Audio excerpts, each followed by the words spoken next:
for joining. You guys know that I go live quite a few times a week, and we hear what our commander has to say as it pertains to the country. And today, so far, the president has been trying to clean up the country financially, in terms of what we owe to other countries, what other countries owe to us. Um, Infrastructure. He's trying to give us a better infrastructure. He's trying to give us a better future. And with that said, guys, just gonna watch a video today, and you guys can get in the comments. Appreciate every single one of you guys. Thank you guys for watching. Appreciate you. 1935, and we're gonna make it stronger, bigger and better. We're doing the job. In the campaign, I made a secret pledge to our seniors that I would always protect Social Security, and under this administration, we're keeping that promise and strengthening Social Security for generations to come. You keep hearing stories that in 6 years, 7 years, Social Security will be gone, and it will be if the Democrats ever get involved, because they don't know what they're doing. But it's going to be around a long time with us. Very much, you'll be surprised to hear some of the numbers. I'm delighted to be joined by the Commissioner of the Social Security Administration, Frank Dizigano, who in the world of business, in fact, I wrote some of the little things down, that he's had an amazing, he was Chief Operating Officer of JP Morgan Chase. He worked for Jamie Dimon, and Jamie Dimon said that he was amazing. So think of that, Chief Operating Officer, JP Morgan Chase, had a storied career. Then he went to First Data. For those in the business, you know it's the largest payment company anywhere in the world. And it worked for Henry Kravis, and he was in big trouble. He took it over as CEO. He made it incredible. They merged with Fiserv, and he became CEO of that, and that became extremely successful. I was in Milwaukee. I guess they have the Milwaukee Arena, and where we had some good success, some good speeches. But he's a really legendary guy, and he wanted to do this. I mean, he just wanted to straighten out Social Security because he loves our country. And what he's done in a few months is amazing. Almost 60 million American seniors rely on Social Security for peace of mind and a life of dignity in retirement. These Americans paid into the system, and they deserve leaders in Washington who are going to protect the benefits they've had and protect Social Security. Under Biden, Social Security went down like nobody's ever seen it, deteriorated. There's never been anything like it. The 4 years of Biden were very, very destructive. It couldn't have gone on much longer. Social Security was going to be destroyed. It was being destroyed. The average call wait time reached an all-time high of more than 42 minutes. Field office wait times were at 32 minutes, which is unheard of, and the disability claims backlog was the longest ever in recorded history. In other words, it was run just like the country was run. It was run really badly. But I'm pleased to report that under our leadership, and Frank in particular, the changes he's made and what he's done is sort of a miracle. Sort of like what happens with the country as a whole. Field office wait times are now down 30% since last year, and it looks like it's going to a total record number. And the record was set in a long time ago when the world was a lot different place. We're gonna beat that record. Call wait times are down 73% while serving twice as many customers per day. The disability claims backlog is down 26%, and seniors now have 24/7 online access to their accounts, which they never had before, whereas under Biden, the website was down 29 hours a week for maintenance purposes. It was essentially not open very much. They were always maintaining it, but they didn't know what the hell they were doing. They had a person running that had no idea what they were doing. Among my very first acts was to order all government employees to return to the office or be removed from the job, which means our Social Security offices are now open for full business hours, 5 days a week.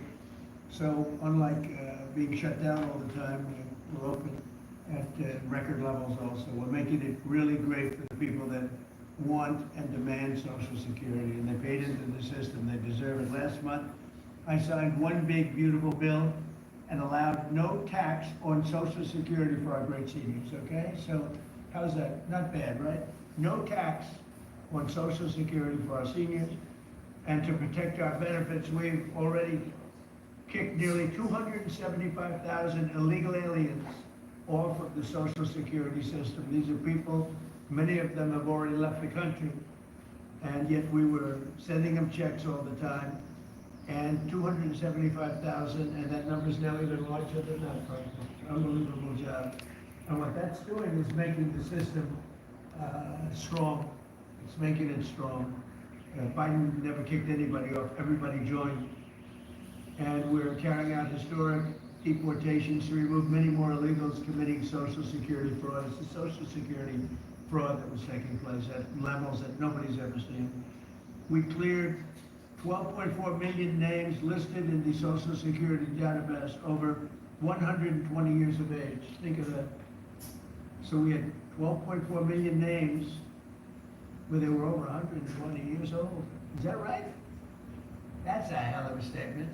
I have a feeling, Dan, that's not really really didn't happen, did it? So you have 12.4 million names listed in the Social Security database that were over 120 years of age, meaning you were breaking records, because I've never heard of anybody at 125. There were nearly 135,000 people listed who were over 160 years old, and in some cases getting payments. So somebody's getting those payments, and we're after that.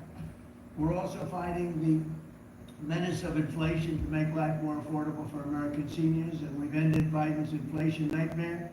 So we have the worst inflation in the history of our country, and now our inflation is down to a perfect number, a beautiful number, hardly any at all.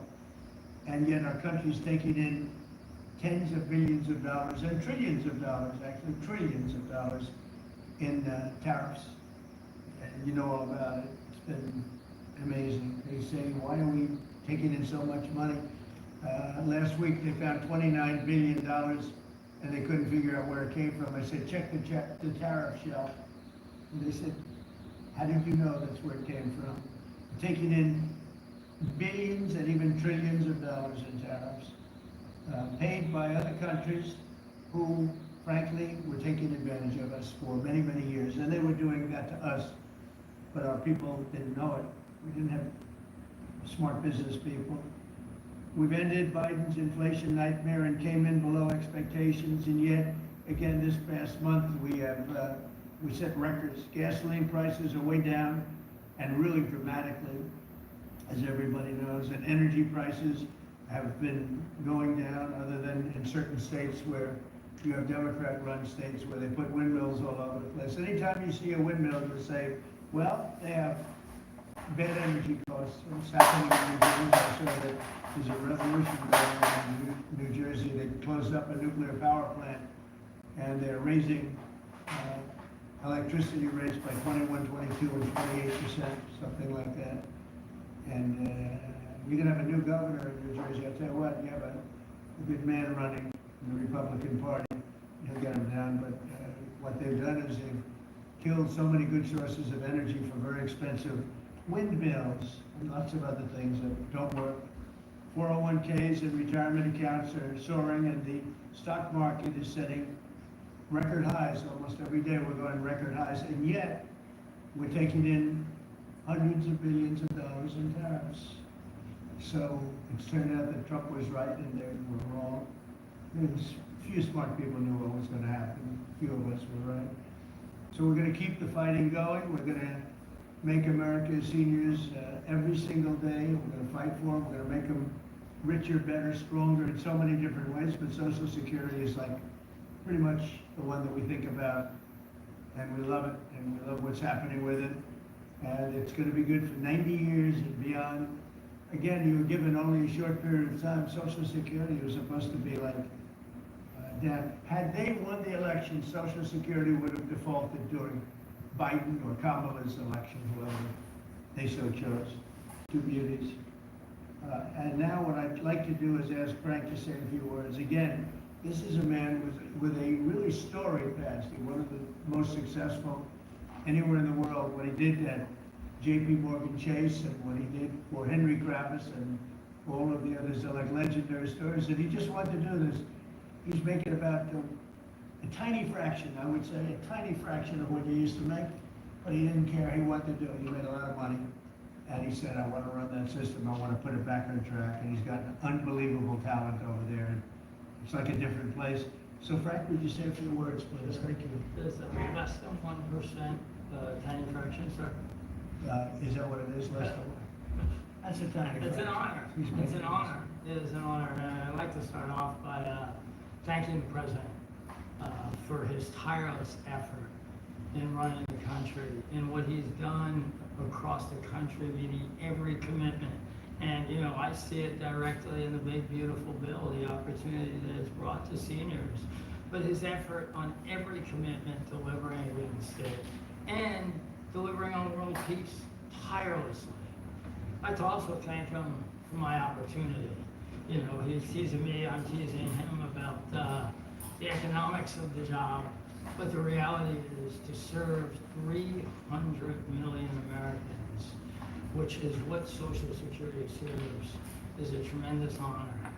And him putting that faith in me and building what I believe, and I think I have a right to say it, is the best leadership team ever assembled in the White House and in the cabinet. So that's my great honor. So I come here and get the opportunity to serve the American public in a manner that I never imagined in my life. And what we found was the opportunity to fix a foundation. The reality is, people talk about 72 beneficiaries. I talk about over 300 million Americans with a Social Security number that we must protect through the system. And when you look at what we talk about in eliminating Social Security numbers that were live in the system, they could carry fraud through the whole system. So the first thing was root out fraud, waste, and abuse.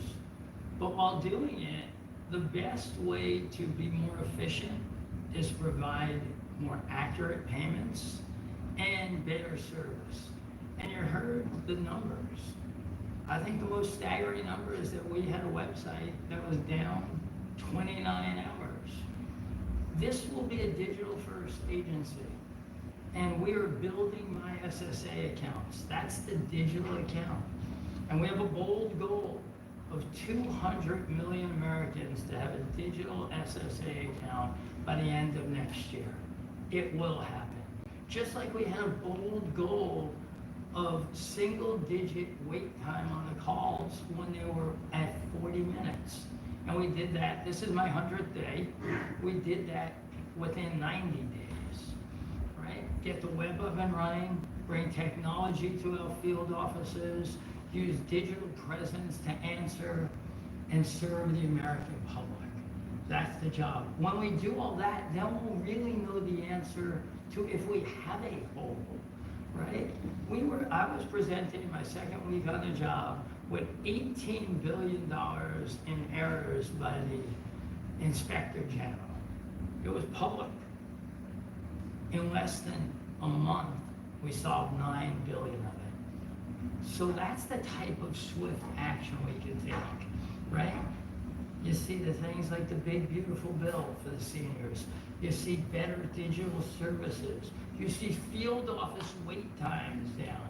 If you make an appointment to have a field office visit, it now happens in 6 minutes. Unprecedented. We are serving more people and delivering more than was ever delivered before in a manner with the highest possible quality, and we've just begun. You should expect this to be a great digital-first agency. My commitment to make this happen is as deep as the president's commitment to make the world a great place. And you see the fabulous job happening here across America and what he's doing in the world. You should expect Social Security, just like the president. I thank him for making America great again. It's happening. Social Security will be great again. You have my commitment. Mr. President. Thank you very much. Okay. I'm going to sign the new proclamation, please. Sir, this is a proclamation both commemorating the 90th anniversary of the Social Security Act, the signing of the Social Security Act, and also the incredible accomplishments of your administration, fixing and promoting and safeguarding Social Security. And it also obviously mentions the fact that as part of the One Big Beautiful Bill, a vast majority of our senior citizens are no longer paying taxes on their Social Security benefits, as you promised in your campaign and as you delivered for the American people. That's a big factor, isn't it? Yes, sir. That's great. I think we're very happy about it, too. I'm very happy about a lot of things. As a fourth generation American farmer, I know our country is the best farmers in the world. When you buy USDA organic food, you're investing in the land that feeds American families. Goldilocks needs a place of her own, and fast. Thankfully, she's on Redfin. They update their listings every 2 minutes. And with so many options, she's bound to find exactly what she wants. This one's just right. Is she moving? Yes. Oh, it's happening. It is happening. A most versatile lifting comfy bra for seniors, designed by a 30-year professional in the industry for her fellow ladies. This bra lifts sagging breasts up to 3 inches. Noticeable difference from the very first wear. More than 30,000 pieces delivered across the world. The best-styled seamless is specially designed for seniors to promote breathing and exercise functions. Ventilated cups allow airflow and prevent bacteria accumulating. Band and side contouring panels provide full support for tender breasts. See how it shapes my look under thin top. No lumps, no bumps, easy on and off. Super stretchy and comfortable. I wear it all day while lounging, outing, and mingling. My secret for timeless confidence. I spent hundreds of dollars to test every bra online. Today, I'll show you the best one I have found. Grab yours and feel the difference. 80% off today. Good job, Frank. Thank you, sir. And Frank has brought with him some of the most talented people in business, and that were making, again, they're making a lot of money. They made a lot of money, they had money they didn't have to make anymore, and they just want to do this. They want to have our country become strong, good, and that's what's happening. And we're doing that in a lot of locations, a lot of areas. You deal with some of the people that are commissioners, that are secretaries, state secretaries of treasury and commerce, people that were really, really successful people, and they gave all that up to make a very small amount of money. They don't even consider it a fraction. You say 1%, less than 1%. That's pretty good. That's a big pay cut. But Frank is one of the most outstanding of all. His career has been incredible, and you just have to look at what happened at J.P. Morgan Chase and look at what happened with First Data. First Data was the biggest company of its kind in the world, but it was not going to make it. He went in, and it became a tremendous success. He merged into another company, and he became the head of that company. Then he said, let me go save Social Security, because as big as that stuff is, it's small potatoes compared in terms of numbers, right? In terms of numbers, these are big numbers. Government numbers are big numbers. So I want to thank everybody for being here, but I'm really proud of you, Frank. And here's your proclamation, and let's take a look at what that looks like. Signed by the human hand. For a change. That's good, right? Do you have any questions for Frank? How about questions for Frank? For Frank? President? Yes, Social Security. Please. First and foremost, this was a major campaign promise that you had. 2023 was one of the first Agenda 47s that you put out. It was titled, "We Must Protect Medicare and Social Security." Why was this important for both of you to get done, and given the fact that it will impact millions of lives? Well, it was very important to me because I knew how Social Security, I've been hearing about it for years, long before I came to office, that it was really going to die very shortly. And I had to put somebody outstanding in, and we were talking, I was talking to him in a business sense once, and I said, this guy's amazing. And he said, I'd love to help you with Social Security, because it's sort of what he does. You know, he takes troubled entities and turns them around, and he did some of the biggest messes in the world, and Social Security in a certain way, I guess. You know, you reported it all the time. In 4 or 5 years, it's going to go bust, but not anymore. It's not. And He's got it turned around so well. The proclamation helps, all of the things we've done help. And he's finding such tremendous fraud where we have illegal aliens. We have people that don't even exist on Social Security now. They don't exist. And what it does, it makes it totally secure and powerful for the people that are on it and need it. And we're very proud of the job he's done, one of the best. Kara Castro from Lens on TV. How are you today, sir? Democrats like Bernie Sanders and Elizabeth Warren continue to peddle the lie and the claim that you're trying to cut Social Security, despite your repeated promises to protect it. Why do you think they keep pushing this misinformation and literally terrorizing the elderly in America that sadly keep watching the very misleading mainstream media? I love your question. I should have given you almost first, but I love his questions also always. But it's such a good question. It's so vicious what they do. Elizabeth Warren said she was an Indian. We call her Pocahontas. She's a liar. She lied her whole career. Based on the fact that she was an Indian, she was able to get into certain colleges, get certain jobs, get into certain universities to work there. She's a liar and a mean person. She's a nut job. I watched her the other night. She's all hopped up endorsing a communist in New York City.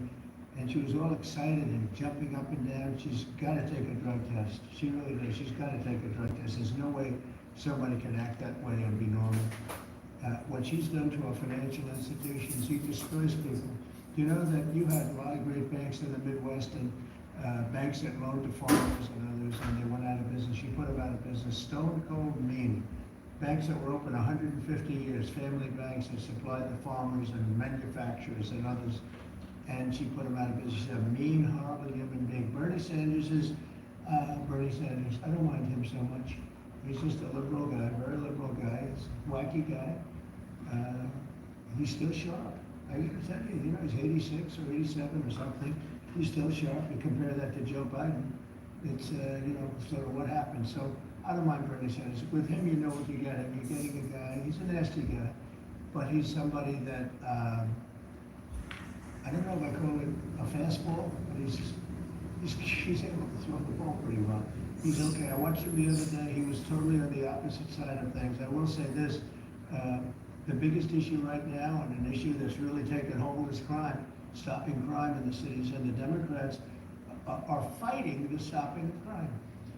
So I think that's like men playing in women's sports is okay, or transgender for everybody okay, but this is a bigger issue. This is the biggest of all issues. Crime is rampant in DC, it's rampant in our generally blue-run cities, and they've got to do something about it, or they're never going to win another election. And instead of calling me a dictator, they like to say Trump's a dictator. Trump's a dictator. Well, I had calls from many, many friends, including Democrats, a lot of Democrat friends, but they're normal people. And they were thanking me so much for what I'm doing in DC. They feel so safe already. And at the border, we had 0 people come in, and this is done by a liberal group. They're the people that do it. I had nothing to do with it. 0 people in 3 months. We had 0, 0, and 0 for 3 months. And last year we had millions of people pouring in from all countries, from jails, from drug addicts, gang members, drug dealers by the thousands and thousands. 11,888 murderers, half of whom committed more than one murder. They flowed into our country, and for the last 3 months we had none. And I didn't remember when Joe Biden used to always go, I need legislation.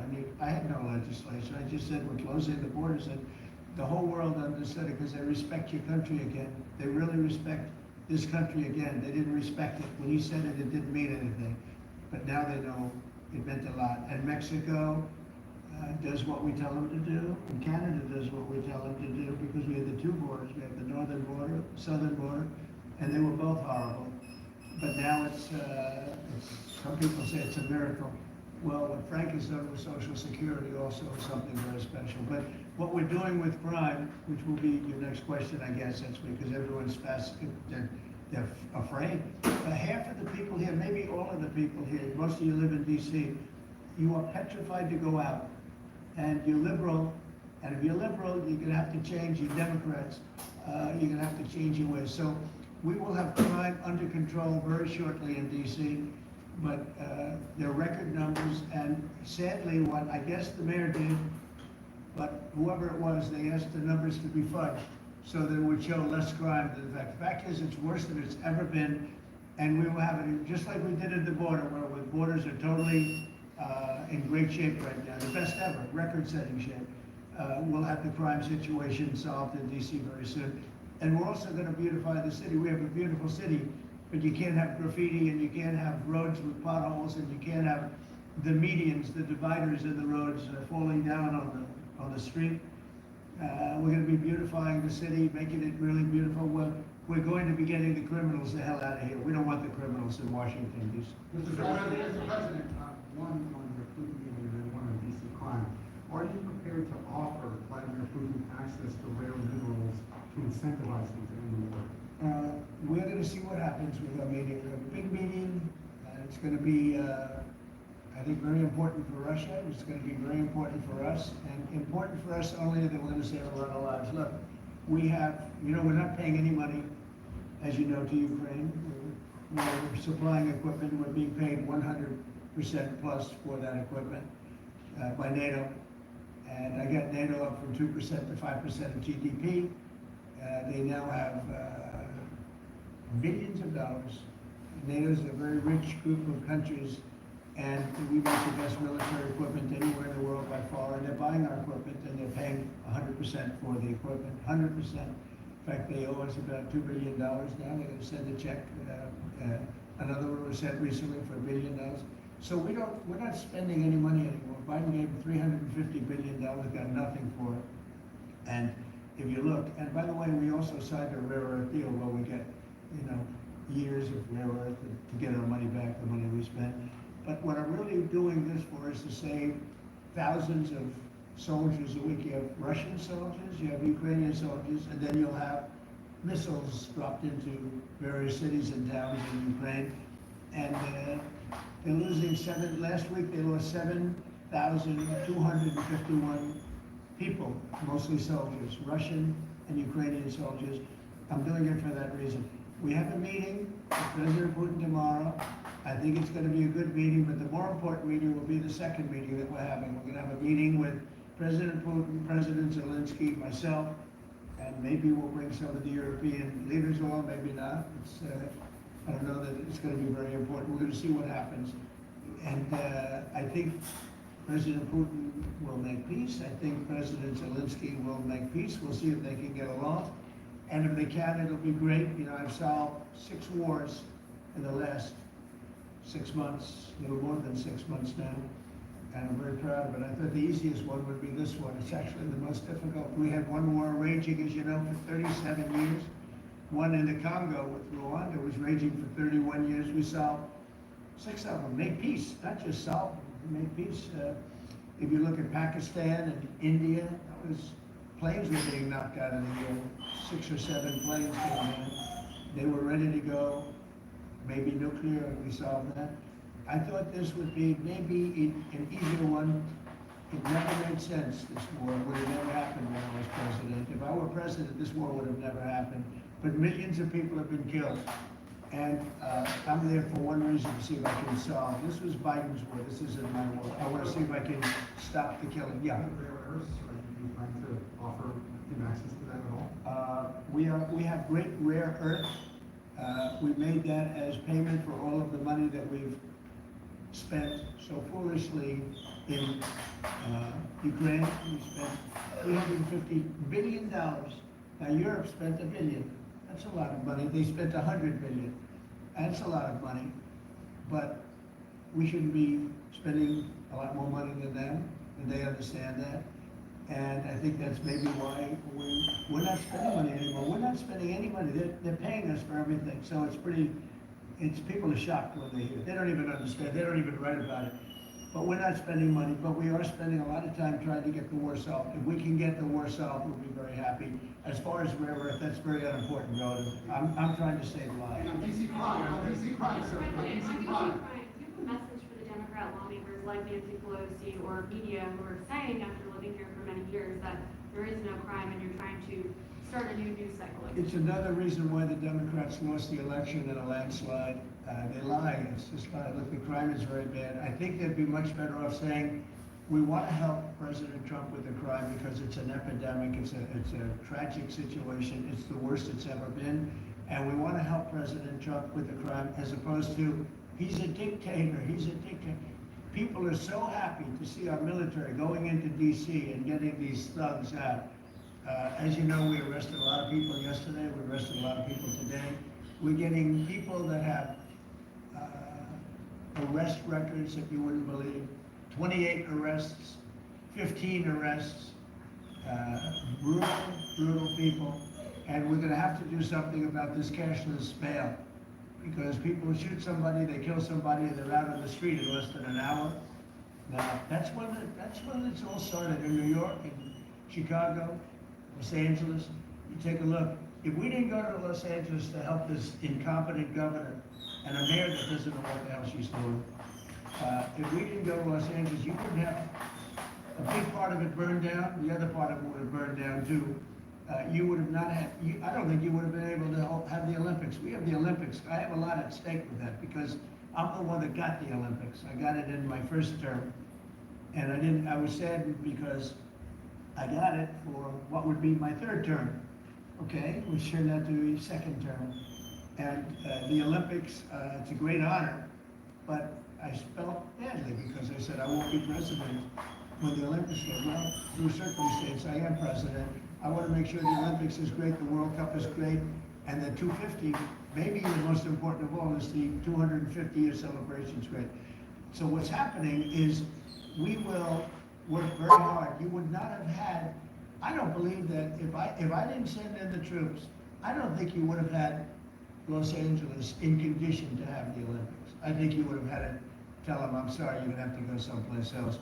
And if you look at the police commissioner or the sheriff, he said, we really needed them. Thank God they were here. We really needed them. That was the first 2 or 3 days after we solved their problems. Then he said, well, I think we could have maybe done it. No, he was told what to say. He said, you go back to your files and see what he said. He said, thank goodness they came. If I didn't go and put our military there, or National Guard in that case, and we'll go military if we have to, but the National Guard went there, they were very effective. If we didn't do that, I don't think you would have had the Olympics in Los Angeles. The place would have been just like the 25,000 houses that burned down. Where, by the way, the governor ought to focus on getting their permits. You know, the federal permits are given. Those are the hard ones, and they were given a long time ago. People can't rebuild the house because they can't get permits from the state and the city. And they ought to focus on that because it's very upsetting. I went there right after the fires. I walked the streets and I met a lot of great people that want to rebuild their homes. We took care of it from the federal standpoint, but they're not taking care of it from the city state, the mayor and the governor. They're not getting their permits, they can't build their houses. Mr. President, Go ahead, please. Mr. President, thank you. Do you think this summit and the incentives for peace you were putting on the table could end up rewarding Putin for his invasion of Ukraine? And what kind of signal do you think that could potentially send to other aggressors? No, I don't think it's a reward. I think that what we have is a situation that should never have started, It didn't start under me, and for 4 years it wasn't even discussed. And I could see it was gonna happen after I left. I could see what was happening. Everything that we did was wrong. Everything that was done was wrong. Everybody's to blame. Putin's to blame. They're all to blame. This is a war that would have never happened. These 100% grass-fed beef sticks from Paleo Valley are 30 sticks for just $36 right now. Before you go and buy them, here are 5 reasons I replaced processed snacks with these. Number 1, the ingredients. There's 100% grass-fed beef from American Family Farms and organic spices, which makes these sticks incredibly flavorful while keeping things clean. Number 2, they're naturally fermented, which creates a great flavor, but without the preservatives like encapsulated lactic or citric acid found in all the other meat sticks. Number 3, they're perfect for when you're trying to cut back on processed carb-heavy snacks, but still want something satisfying and delicious. Number 4, they're super convenient. I keep them in my bag, the pantry, my desk drawer, and I send them off to school with my kiddo. They're a great protein-rich snack that won't hinder my health goals. And number 5, they're from Paleo Valley, which means everything is well-sourced, 100% grass-fed, grain-free, gluten-free, soy-free, 0 grams of refined sugar, and absolutely no seed oils. Like I said, they're 36 for 36 bucks right now, so go and check them out. The other question on LA, Mr. President, earlier today, the Washington DC police chief issued an executive order allowing metropolitan police officers conducting traffic stops to notify federal immigration and customs enforcement about undocumented immigrants in Dade County. Yet the city has a long-standing pro-immigration policy, including allowing non-citizens to vote in local elections. Which is ridiculous. And limiting cooperation with federal immigration agencies. Right. Did your administration pressure the DC police chief to review and repeal these policies? And will you require other cities to roll back similar policies to avoid possible federal takeover of local law? So what you're saying is that it was a very positive thing. When they stop people, they find they're illegal, they report them, they give them to us, etc. That's a very positive thing. I have heard that, it just happened. That's a great step. That's a great step if they're doing that. Yeah, I think this could happen all over the country. We want to stop crime. I think if the Democrats aren't strong on this issue, they won't be able to. I think this is a bigger issue than all of the other ridiculous things that they, like open borders. Well, open borders is bad. Open borders has caused a lot of this problem, allowing millions and millions. I think 24 million people were allowed to come into our country. Many of these people from prisons, from jails, from mental institutions. This was the Biden policy. And I don't believe it was him. He was never there before. It was the people that encircled this very beautiful desk, the Resolute desk. Radical left lunatics who were smart, but radical left. And I'm very happy to hear what you just said, because I've heard that. And Mr. President, of LA, if I may, the mother of a 15-year-old California boy was recently detained at gunpoint in the case of mistaken identity. The LAUSD superintendent says that surveillance video shows armed agents wearing police and border patrol insignia. Given the National Guard, the Border Patrol, ICE agents, they're not trained in local policing. What specific steps are you taking to ensure that young people are not put in harm's way with these types of operations? You know, what they are trained in is common sense, and they're very tough people. And they have great common sense, and they are highly trained. I heard the mayor of LA was saying, oh, they're not trained this way. I heard this character from, where was he from? They talk about him as a candidate. He's got no chance. The governor of Maryland, I watched him this morning saying that the governor of Maryland, yeah, they say maybe he'll be a president. He's not presidential timber at all. But I heard him today talking about how the National Guard or the military is not trained in police, but they're trained in common sense, and they're trained in not allowing people to burn down buildings and bomb buildings and shoot people and all the things. They've done a great job. Again, if we didn't send them, and very importantly, if we didn't send them into Los Angeles, the rest of Los Angeles would have been burned down to the ground. When you look at Minnesota, Minneapolis, I sent them into Minneapolis because the governor wouldn't make the call. If I didn't do that, you wouldn't have a Minneapolis. It wouldn't be, I don't think it would be existent today. You remember the famous scene burning over the CNN anchor's shoulder. He said, everything seems to be very peaceful. And behind him, the whole city's burning down. So you had the whack job governor who ran for vice president and made a fool out of himself.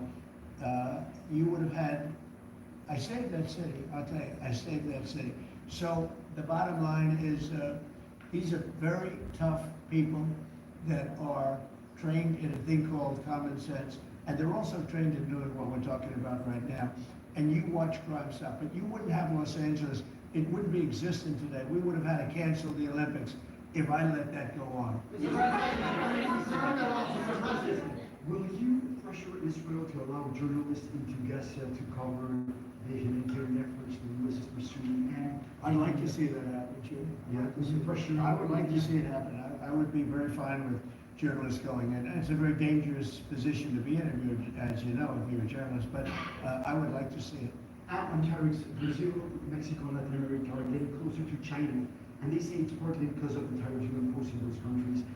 Are you concerned that they're getting closer to China? No, not at all. I'm not concerned at all. They can do what they want.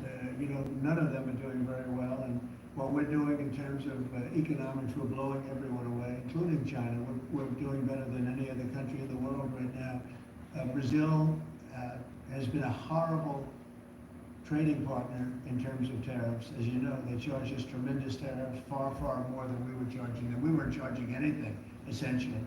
And Brazil has some very bad laws happening where they took a president and they put him in jail, or they tried to jail him, and I happen to know the man, and I will tell you, I'm pretty good at people. I think he's an honest man. I think what they've done, this is really a political execution that they're trying to do with Bolsonaro. I think that's terrible. But they also treated us very badly as trading partners for many, many years. One of the worst countries on earth for that.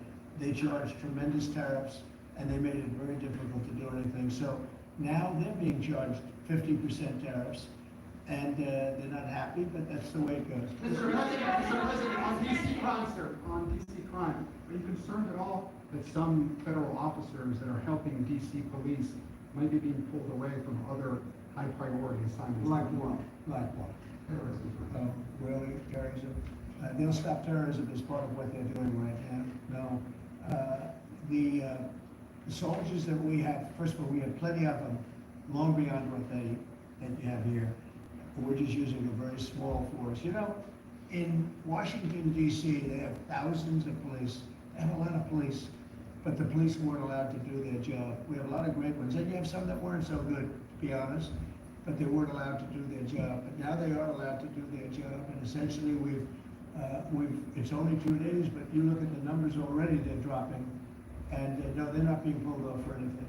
Mr. President, as you know, there were some very concerning reports about crime statistics. Police are manipulating crime data to downplay crime in DC. Will the administration release its own crime statistics to counter their misinformation? And will those individuals who are intentionally misrepresenting crime data and fudging the books, like you said, be penalized for endangering the public? They are under investigation right now. They are giving us phony crime stats, just like they gave other stats in the financial world, but they're phony crime stats. And Washington, D.C. is at its worst point, and it will soon be at its best point. You're gonna have a very safe, you're gonna have a crime-free city. I mean, I say that, you're gonna have virtually a crime-free city. And these are strong men, but the criminals are strong men and women, but they're strong men. And these are people that don't play games. We're not playing games. These are criminals we're dealing with. And they treated people, they took one of the people that worked for us the other day, you saw the beating, the pounding, 10 against 1. And they pounded the hell out of him. He's lucky to be alive. He's barely, almost killed. And we're not gonna have that happening, please. Tulsi Gabbard declassified more documents last night related to the Russiagate hoax. She's doing a great job, by the way. That was another fake story. I'm very happy with the job she's doing. That's right, they declassified some terrible documents talking about Democrats and what they do. Radical left lunatics. It showed that DNI and James Clapper sent out emails to IC officials saying that it would be a team sport to push them to debunk the 2017 ICA report, and that it might lead them to compromise on their normal modalities. But what's your reaction to the latest declassification? And in your view, sir, what does real accountability look like for the players? It's incredible what we're finding. Absolute proof of guilt. And we'll see what happens. But Clapper and Comey and that whole group of criminals, they're criminals. And they made it very tough. You know, they did the fake Russia witch hunt that lasted for 2 years. And I got totally exonerated. There was no doubt about it. They should have done it in 1 day, not 2 years. But there was a whole scheme to try and demean Trump so that I couldn't win an election. And that is a criminal group of people. They're sick people, and they're criminals, and they should be taken care of.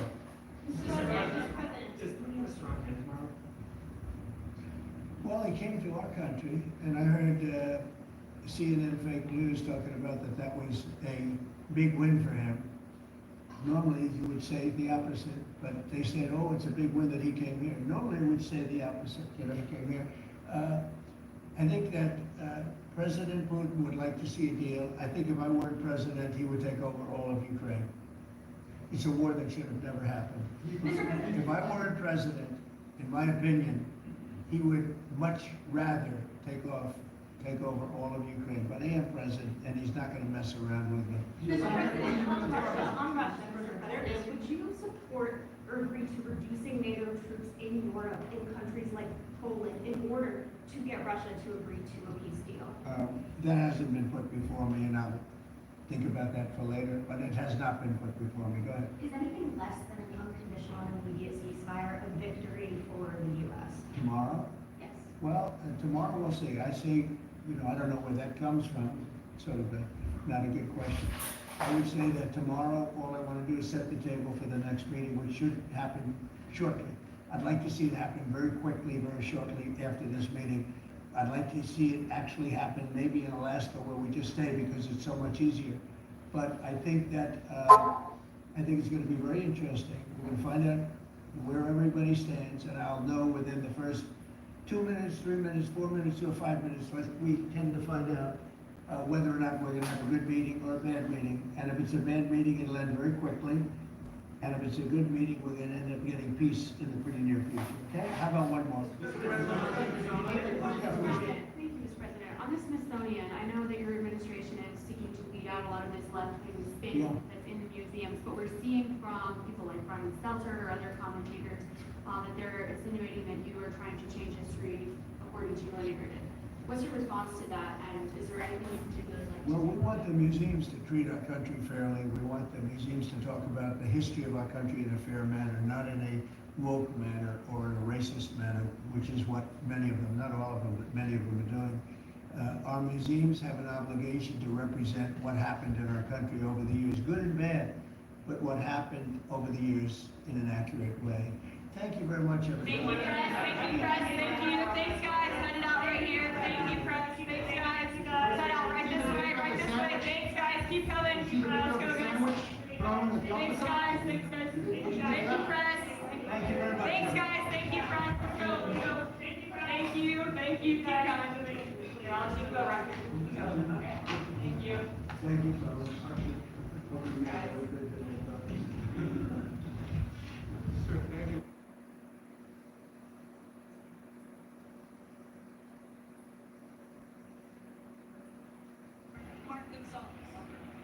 Thank you so much, Mayor. Yes, our community members alerted us early on that this was happening about 15 minutes ago. We were coming from the Skid Row campus opening, and we were there when we were alerted that ICE was here on site. They took away a man. They didn't have a warrant. We asked repeatedly for a warrant. They wouldn't produce one, and they put him in a van and they left. And they were pointing their, I don't know, it seemed like guns or a pair of weapons at civilians who are not armed, who are not throwing anything, who are peacefully protesting and trying to make sure that their neighbor was staying and was safe. Councilmember, the quick response for you and for the mayor today to come here to the scene. How were you all made aware of what was going on here? Did community members call it? You heard from community members. We have a rapid response network. I mean, one of our staff lives in Little Tokyo, sent us a video of ICE outside of the Jana Museum, and I immediately came over from Skid Row campus, and the mayor came over here, and we have rapid response teams here in the city of LA that are putting their bodies on the line to protect residents from being taken and unconstitutional rights being taken away from them unconstitutionally. Look, my name is Alfonso Gonzalez, and I had video of when the band started showing up. My staff was out here. I was inside with the governor when this started to unfold, and I want to echo the words of our mayor and our council member. This is the act of a coward, of a president who's trying to take hostage of our democracy. What we were doing in there today was delivering democracy from the state of oppressed of the nation. And what we are going to be doing next week is redrawing those lines to make sure that we sustain democracy that is being hijacked, that's being kidnapped like the people here today, who were kidnapped by this president with no warrant, with no due process. And so I was in that press conference today, but I came out where my staff said that folks are being detained against their will, and I'm standing with my mayor and my council member today, and we're going to fight back. People need to know their rights, that this kind of BS that cannot be happening in our great city, and we're going to push back, redraw those maps, and prevail democracy today, tomorrow, and every day thereafter. And let me just say, it's like a assault on our city in so many different directions. Today, they're here. We have to protect our universities now. UCLA being under attack, taking the money away from UCLA. Do you believe that the president's motive here?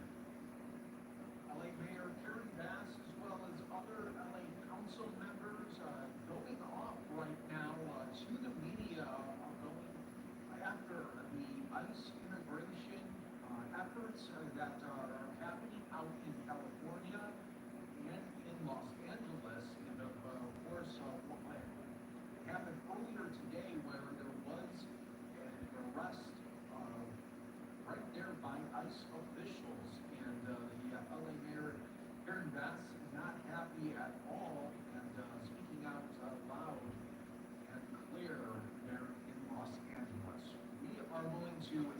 2-minute break here on Live Now from Fox. So when we come back, we're going to be talking about the PPI that came out. It was hotter than expected. So what does that mean for the Fed cut that is supposed to be happening in September? The market really is placing it in right now, but is there a wrinkle in that? We'll break it down coming up next on Live Now.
Live Now from Fox. I'm your host, Mike Page. Thanks again for joining us, continuing to bring you some of the day's biggest top stories, headlines, and of course, when breaking news happens, we have you covered. But next up, I want to talk about the latest PPI report that came out for July. It is the Producer Price Index, and it came hotter than expected. And we want to get the latest information here on this and what it could potentially mean for September and a possible Fed cut here. So let's bring in right now Nicole Goodkind with Barron's. Always great to be with you here. And first off, what was your reaction here to this July report that came out? Hi, well, thank you for having me. I was surprised, and I think Wall Street was surprised as well, and it was certainly an unwelcome surprise. So the Producer Price Index, which is basically the cost of wholesale goods and services, rose 0.9% in July, a little under 1 percentage point. Economists thought it would be 0.2%, so that is much higher than the consensus forecast, and higher than basically every estimate I saw. So that's not good news, and that's because these costs of wholesale goods and services, basically what businesses are charging each other and getting charged, are where rising inflation tends to show up first before it's passed on to consumers. So you can see there was a little bit of a negative reaction in the markets today, and there was some wavering about what the Federal Reserve might do come September. Yeah, I think that's my next question here for you, where it seemed like earlier in the week, I mean, they said there was about an 80% chance, and then maybe we got to even 97%. So where are we at right now? What are they thinking for September? Well, if you look at the CME Fed Watch tool, which is what we typically use, and that's kind of how markets are pricing in the chance of a rate hike, it's still pretty high. I think we're in the low 90s right now. But, if you looked at it yesterday, a lot of investors, or some investors at least, were pricing in a chance of a half a percentage point rate cut in September. And we saw Treasury Secretary Scott Bessent talk about that as well. It doesn't look like they think that's going to happen anymore. And we also see some pretty prominent economists or, if there might not be any rate cuts at all this year. It's all speculative. Fed governors and Chair Powell himself had said that September is very much a live meeting. So I think that this news makes it more live than it was before. We'll see what happens, but I think that when you look at the odds, they're still very much in favor of a September rate cut. You always know when it's data release morning, how it's going to go, but you don't even really have to see the numbers come in, you can just watch the futures, and if it's deep red, let it go. Yeah, exactly. Look, we still have another PPI report that's due out before the September meeting. We have the Jackson Hole meeting, which is next week, which is a pretty important Federal Reserve policy meeting where we'll see Jerome Powell speak. And we'll get more of an indication about how he's feeling. I don't think he's going to discuss PPI specifically, but he might have a more hawkish or dovish leaning, and we'll learn more there. We also have another unemployment report due out, and I think that that's really what we should be looking at. PCE, which is the inflation measure that the Fed favors, is also due out.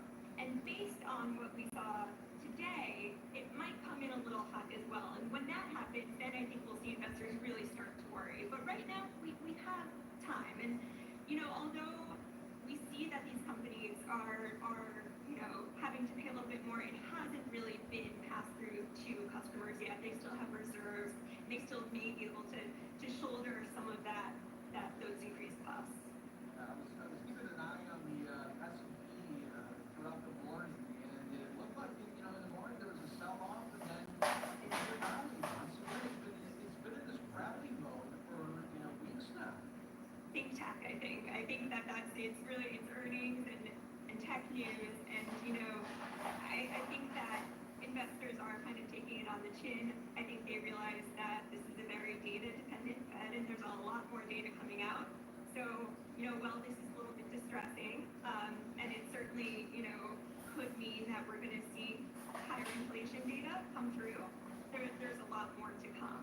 I think the company said in April when the tariffs first began that it would take about 3 to 6 months to pass on costs. Right now, with the data we're getting, it's early July, so we're at about that 3 month. And so far, CPI was a little bit higher, but nothing to, be completely alarmed about. So right now, the consumer is not really feeling severe impacts from those tariffs, even if companies are.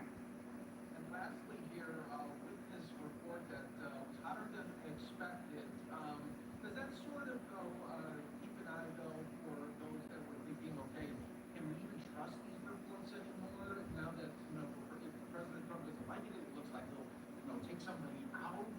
Now that this was hotter, it seems like maybe, okay, these reports do come out and they are on the up now.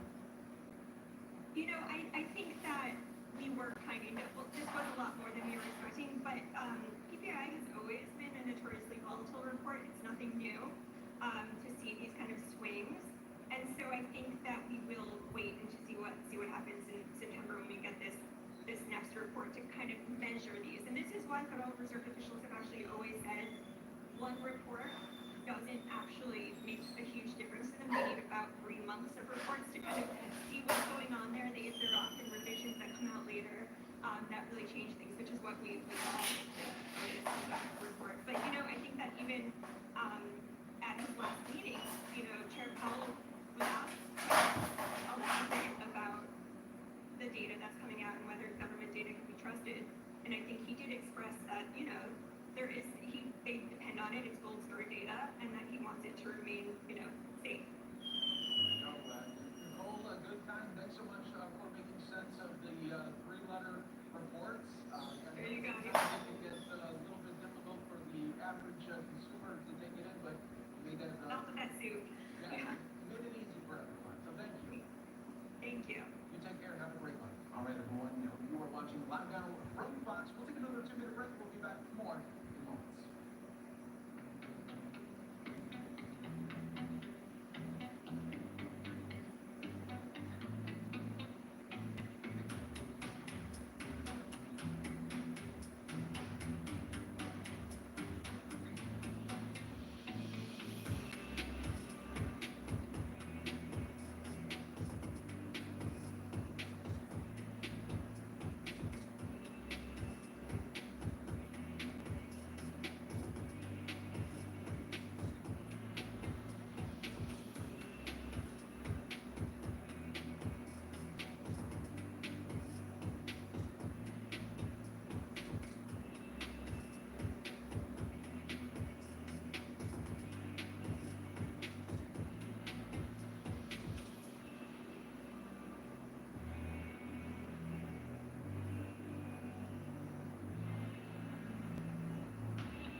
To log out from Box of Heroes, my page, and thanks again for joining us. And we want to put out a special reminder for special coverage tomorrow. Of course, we will be bringing you all-day coverage of President Trump and President Putin's summit in Alaska. Our coverage will kick off tomorrow at 5 a.m. Eastern, and you can watch right here all of the updates throughout the day. And of course, we will get highlights from the meeting as well as the joint news conference that will happen later in the early evening. So stay right here with the Live Now from Fox for the coverage of the Trump-Putin summit. All right. And we want to get the latest preview here from Fox News' Rebecca Castor on this high-stakes meeting.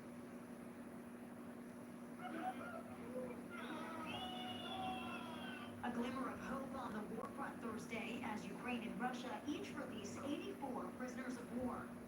President Trump is hoping this won't be the only deal they make this week, but he's keeping his expectations in check ahead of his sit-down with Russia's Vladimir Putin. Tomorrow, or I want to do a second table for the next meeting. We're going to find out where everybody stands, and I'll know within the first 2 minutes, 3 minutes, 4 minutes. If things don't go well, Trump says Russia will face severe consequences. But when meeting with Russian officials today, Putin seemed optimistic. The current American administration is making, in my opinion, quite energetic and sincere efforts to stop the hostilities, stop the crisis, and reach agreements that are of interest to all parties involved in this conflict in order to create long-term conditions of peace. But Ukrainian President Volodymyr Zelensky warns Putin can't be trusted. He will not be in Alaska Friday and will be waiting for a call from Trump to hear how things went. I won't be shocked if we see some surprise tomorrow that he throws a wrinkle in, but I think President Trump is pretty straightforward on this. You need to end this. You need to get a ceasefire. Wrap it up. If Putin is serious about a ceasefire and ready to sit down with Zelensky, President Trump says he already has 3 locations in mind for the next meeting. At the White House, Rebecca Castor, Fox News. The eyes will be on that meeting, both domestically and, of course, internationally as well. All right, we'll take another 2-minute break. When we come back, we'll check in with Fox weather on Tropical Storm Erin and Blake's Path as well. We'll be back in just moments on Live Now.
Welcome back to Live Now from Fox on your host Mike Page. Thanks again for joining us as we continue to bring you some of the day's biggest top stories and headlines all right here. Well, we want to get now a weather update on Tropical Storm Erin. Here's the path right now from our X-ray system, and you can see the current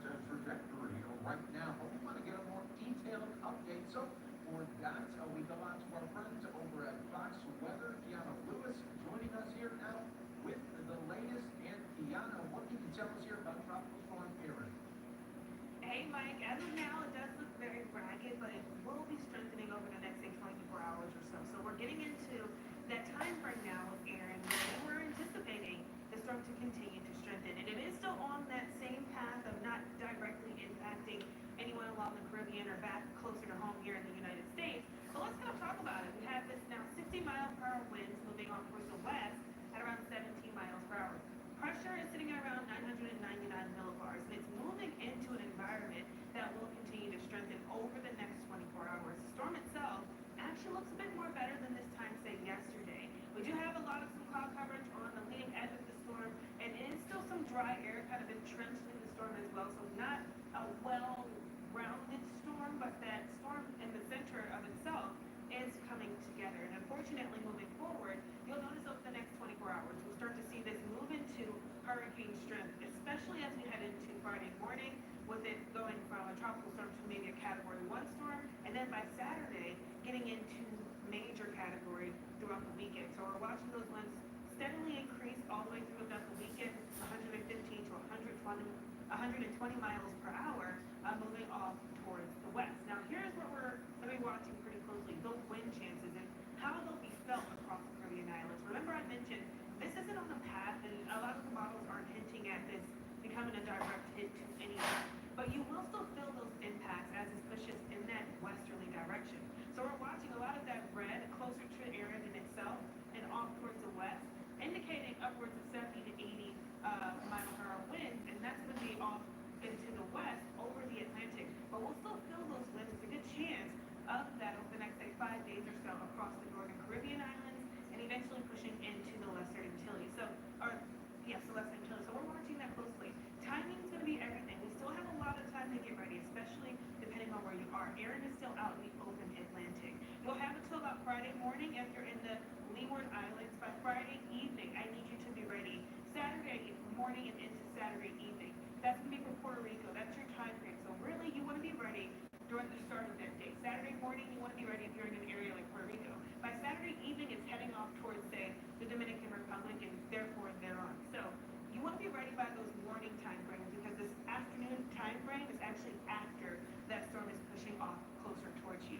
Now let's take a look at this future radar. So notice that Aaron in itself continues to really twirl and spin off towards the west, but we start to see a nice looking eye, a nice banding happening as it continues to do so throughout the weekend. So the storm will continue to strengthen. It will become a bit more tight knit, and that means that we'll be feeling a lot of those winds, especially if you're in the Leeward Islands heading over towards Puerto Rico and into the Dominican Republic. Again, no direct impact, but the stern flow will take this off towards the west. We also have this moving around this area of high pressure, so it will slowly lift to the north. Thankfully, we have this dip in the jet stream. That's going to create a path that keeps this moving back out east. As it does so, we will still be feeling a lot of those maybe secondary threats, and one of them being surf, rough surf, as well as rip current risks. That's going to be closer to home from the Florida coastline to the Carolinas as we head into the latter half of the weekend. The Carolinas up into the mid-Atlantic through the start of next week, Monday to Wednesday, and then New England may even start to feel some of those impacts by the end of next week. So next 7 to 10 days, we'll still be talking about Aaron. It still will be very impactful in the way of those storm surge and maybe even, some surf and maybe even some rough current risk that's going to be in place. Look at some of these wave heights. They really take you all the way through next week. Most of the energy, most of the higher waves stays way up, well out into the Atlantic, but we will feel some of those impacts, especially closer to home, heading through the majority of next week. Mike? Yeah, I was watching Fox Weather earlier this morning, and the guys were talking about waiting the Hurricane Hunters data. Tell me what exactly is the main data that they are looking for when we go through this storm.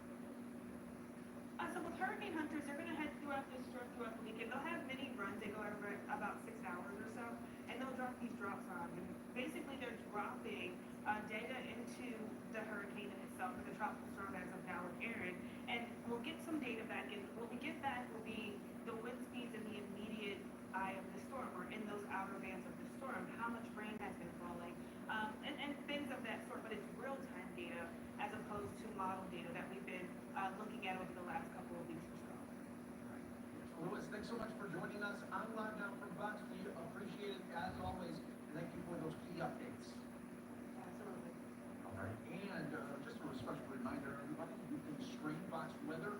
Fair Weather HQ, always on, always free. You can check out at foxweather.tv. They are always available there to give you the latest weather news from across the country. And we will take a 2-minute break here on Live Down from Fox. We'll be back with more in months.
Back to Live Down from Fox, everyone. Let's go out now to San Francisco. We do have Representative Pelosi speaking to reporters as she just wrapped up an event celebrating the 90th anniversary of Social Security. Speaker of the House Speakers and President Pro Tem of the Senate applied. Pretty soon, the legislation, we're united, advocating for this, the House Democrats, under the leadership of Zoe Lofgren, who has been magnificent, masterful, just so terrific. And Pete Aguilar, also part of this, Chair Brett Paulus. Next, we have the legislature will pass this next week, between the 18th and the 22nd of August. And then it will be on the ballot November 4th. And that is our way of saying to Texas, we don't like mid-decade redistricting. We don't think it's the right way to go.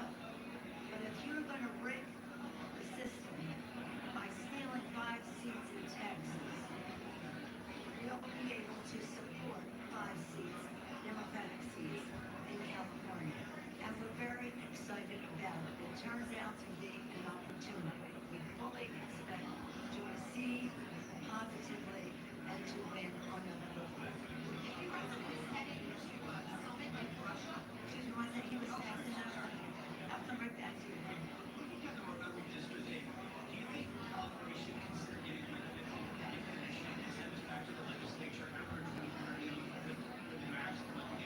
Absolutely not. I believe in the commission system. And what we're doing now is just to amend what the commission did using their data in terms of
let's hope, but he said he was going to end it one day. He hasn't done that.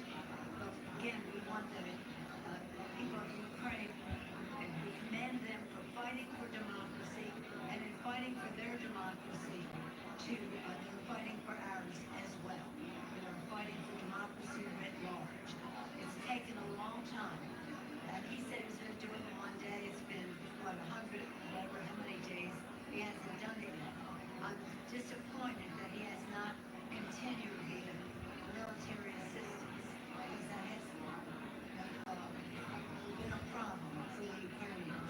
But I wish him well on that. I don't trust Putin at all.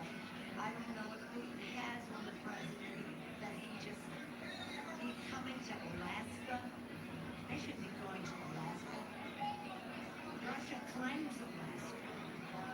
Russia claims Alaska. But nonetheless, it's happening. We hope it was successful. There's one thing more I want to say about it. I followed this. I was the first official of America to go to Ukraine after Russia invaded a while ago.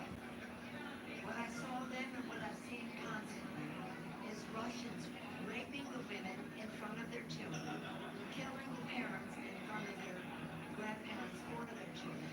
They've stolen tens of thousands of children and been taken into Russia. They're babies. They don't even know their names. They're babies. And yet they've kidnapped the children. They've raped the women. They've killed the families. And Russia expects them to give them land. Expects them to give them land after they've done what they've done. I very much support what President Zelensky is saying, is we just have to have a fair ceasefire.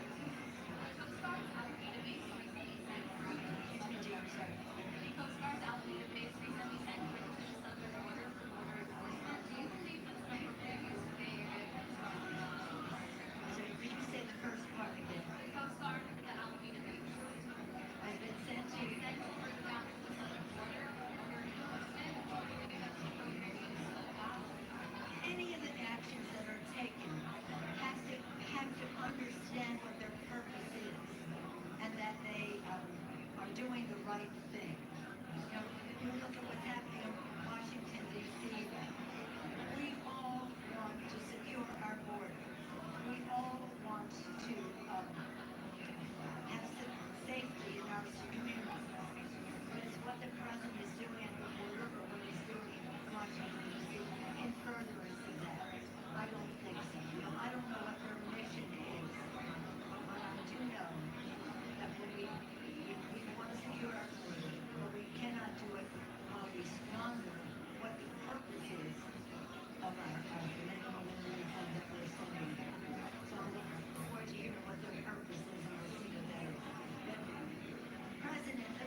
important in two ways. First of all, it's important to our democracy. What this president has done, this inept, incompetent president has done, is paved over the rose garden. Okay, that's silly, but this is dangerous. He's paving over the Supreme Court, the rule of law, freedom of the press and expression, calling it fake news and undermining its credibility.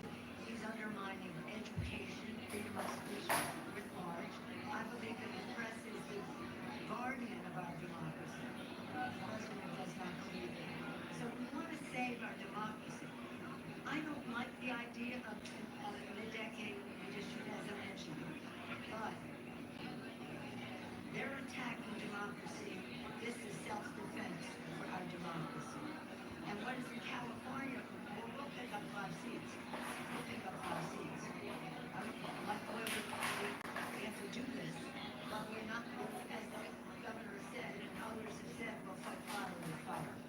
Thank you. Security, have you been getting into your office?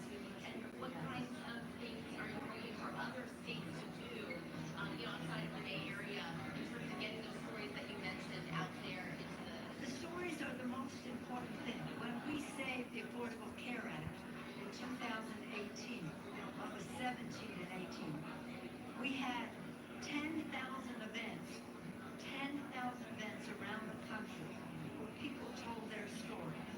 My mother had a stroke, my baby was born with heart disease, my wife has breast cancer. They told their story. They didn't talk about provisions in the bill or politics of passing it. They talked about their stories.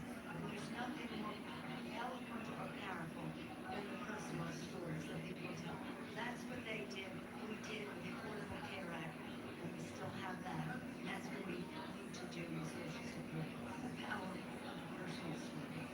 Thank you all so much for being here. Thank you. Thank you very much. Nancy Pelosi, touching on a lot of topics there from the upcoming meeting with that is going to be happening out in Alaska. President Trump and President Putin also talking about Social Security, the 90 years in the making, and also talking about the redistricting fight that is going on nationwide right now. So we're going to take a 2-minute break. We'll be back with more on Lock Now when we come back.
issues that we now have and improve it.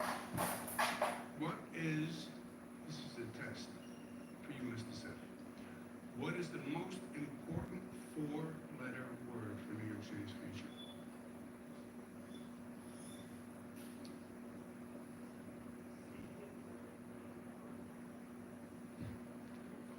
I will not even comment on that. Jobs, J-O-B-S, four-letter word, not four words. No, that's okay, that's okay. It's about jobs. And because jobs drives everything, right? Jobs drives opportunity, drives growth, drives the revenue for the city and the state, how much government can actually spend, and it drives population. If you don't have jobs, people are not coming in for jobs, if people are leaving, it drives the population center. The numbers on private sector jobs are truly frightening. Fewer than 1,000 private sector jobs were added during the first half of this year. That is the slowest rate of growth outside of a recession or the pandemic since 2003. This is a chart I borrowed from the New York Times. But if you look at the rate of job growth in 2025, it's barely visible. And compare that to the past years, and it is really stark and frightening. The unemployment rate in New York City is 4.7%. That's higher than the state or the national average. So it's clear that the economy is slowing. When you have a slowing economy, plus you have an existing state and city deficit, that, my friends, is a serious difficulty. And we've lived through that before. When you have a slowing economy and you have a New York City and New York State deficit, and you have a reduction in federal aid, that is a nightmare scenario. And that's what we're looking at now, right? That's the trifecta. The economy slows, you already have a deficit, you look to the federal government, which is often helpful, and there's actually a reduction in federal aid. What is happening? Well, the experts say that the new mobility post-COVID, we've all been talking about, which changed the whole demographic pattern, you see a shifting to the so-called coastline states and the low-cost states. 1.4 million have left the New York City area. 1 million have left Los Angeles. So it's not just a New York City problem. It's post-COVID, you're more mobile, you have remote work, your workplace is more flexible, or your workplace moves. And they're primarily moving to the south and the southwestern states. Texas, Florida, Arizona, Tennessee, Dallas, seeing very large gains. Big issue in New York is affordability. We all talk about affordability. But affordability and economic growth are inextricably linked, right? There is no concept of affordability that is divorced from the economy. Affordability is based on your ability to afford, which is based on your ability to earn. And nothing is affordable if you don't have a job. World Bank Group said job creation is one of the most effective ways to defeat poverty and to grow prosperity. Three driving forces are identified as the economic slowdown. Financial industry moving outside of New York City, which has been happening, which has accelerated. The uncertainty about the tariff situation, which is on a national level, and obviously nothing we can do about here for a number of reasons. And then the replacement of jobs by this rapid AI innovation. The strong private sector economy is the key to a vibrant city, right? We all talk about the great things that government can do, and government can do this, and government can do that. It's all dependent on government having the revenue to do it. Government having the revenue to do it is dependent on the private sector generating jobs and paying taxes. With this slowdown, we need an affirmative plan to combat the economic forces at work. If we do nothing, you're going to see those numbers continue to decrease. So we need an affirmative agenda to counter that economic trend. And I have several proposals. Number one, a $1.5 billion five-borough economic transformation capital fund, which would be over 5 years. Focus on attracting businesses, not just to Manhattan, but to all 5 boroughs, where you attract businesses, and part of the attraction is you say, I will invest along with you and with private sector capital.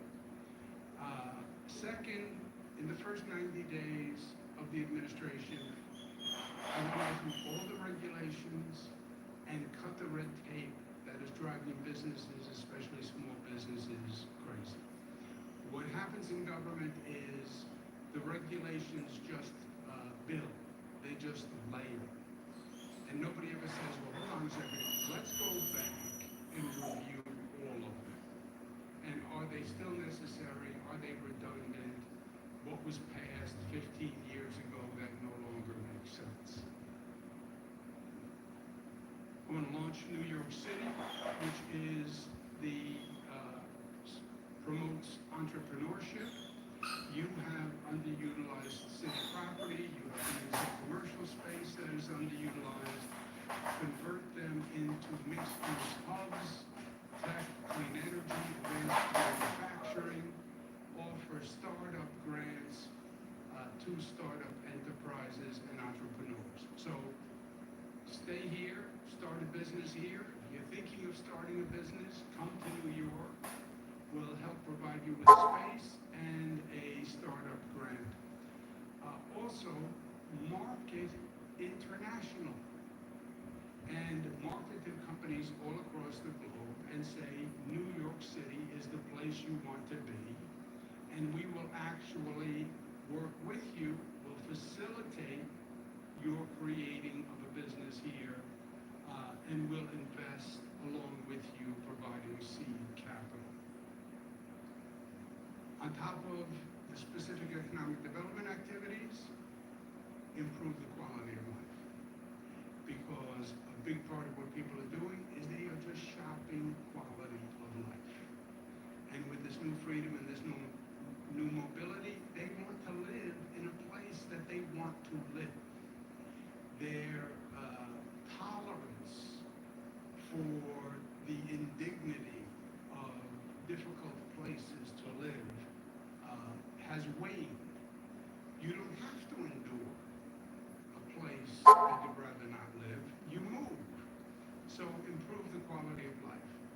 And that is public safety, which we've talked about. That's the homeless, mentally ill being off the streets. That is investing in our parks, our green space, our greenways. So yes, you live in a dense city, but in the evening, on the weekends, there's a place to recreate and increase tourism, which is a major economic engine for this city. We have every attraction you can imagine. If you improve the quality of life, you can then improve tourism. Bottom line, the trends are against us, and the trend lines are frightening, and they only get changed if you change them. They're not going to change on their own. Those downward arrows are not going to turn unless you turn them. And that's government policy, and that's government action. And that's what we should be talking about now. The last thing we want to do now is do exacerbate the situation with anti-business policies. We're already at a tipping point. The last thing we want to do is forecast or communicate or enact anything that is anti-business. New York needs business. New York is all about business. It has always been all about business. We're the entrepreneurial capital of the country. We're the entrepreneurial capital of the world is our aspiration. You want to start a business, you want to join a business, you want to be the best at whatever you do, you come to New York City. We were founded as a place of commerce. We are a place of business. And we want to make sure that what we say and what we do is consistent with that. And this anti-business rhetoric, this anti-capitalist rhetoric is very destructive and dangerous, especially at this point in time, because they have options. They don't have to be here. They can pick up and leave. And you know that's the case because they have been picking up and leaving, right? I tease the real estate industry that they're the one industry that can't leave because literally their foundations are in your city. Absent the real estate industry, anyone can pick up and relocate. And that is a new awareness for us. You know, for many years, New York took for granted that this is the only place you could be if you were serious about business. Where else would you go? Of course you have to be in New York. And they treated business that way, that there was no alternative. What, are you going to move and leave New York? Nobody will take you seriously. You can move, and they can take you seriously. So you don't have that benefit anymore, and we're going to have to adjust our thinking accordingly, and we're going to have to act accordingly, and we're going to have to induce and seduce business to come and grow and stay. And when you look at those economic numbers, you have to do it quickly, and you have to be very serious about it. Questions, comments?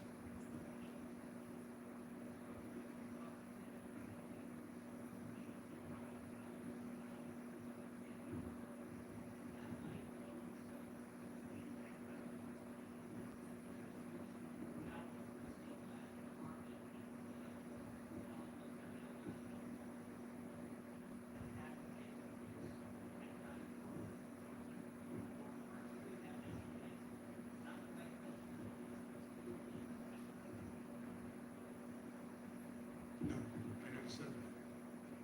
I said the exact opposite, as a matter of fact. We passed a law 2019 that said nobody will be displaced from a rent-stabilized unit. So you can move into a rent-stabilized unit, you can wind up getting promoted, you wind up making a lot of money. Some people have suggested an income cap on people, tenants who live in a rent-stabilized unit. So when you hit this cap, then you have to leave the rent-stabilized unit. No, that was rejected. That was 2019. The inverse is when the unit is vacant and a new tenant is coming in, then that new tenant should be a tenant who is what quote-unquote rent burden. Rent burden is 30% of your income for rent, which is the standard all across the board, 30%. It's a nationwide standard. It's a standard in public housing, Section 8, et cetera.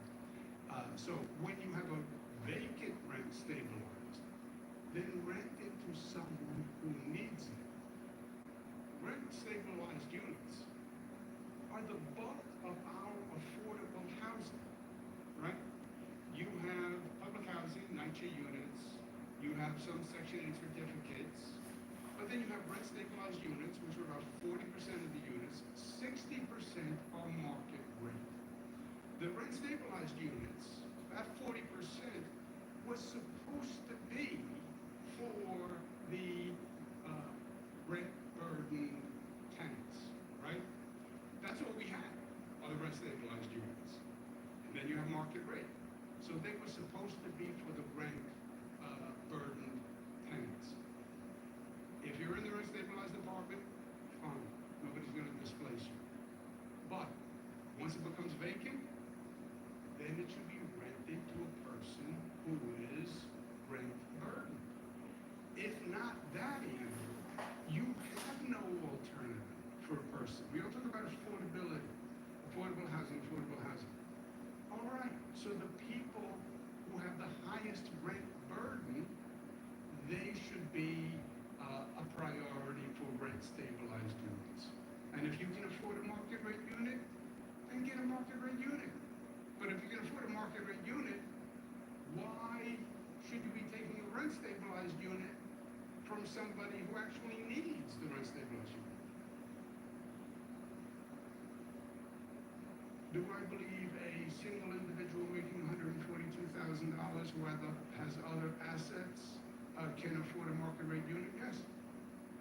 You're not rent burdened. His rent is $2,300 or something like that per month. You're not rent burdened. By definition, you're not rent burdened, right? You're not spending over 30% of your rent, 30% of your income for rent. So it's math.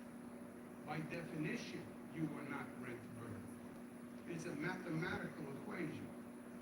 It's, are you spending more than 30% of your income for rent? Kavish?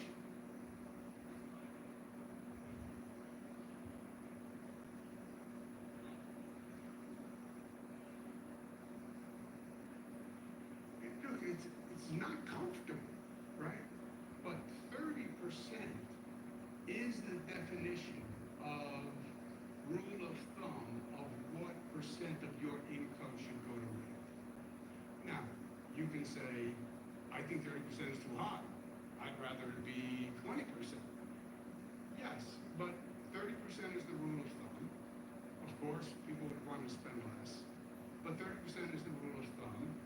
And 30%, if you are spending 40, 50, 60% of your rent, of your income for rent, that's a much worse situation, right?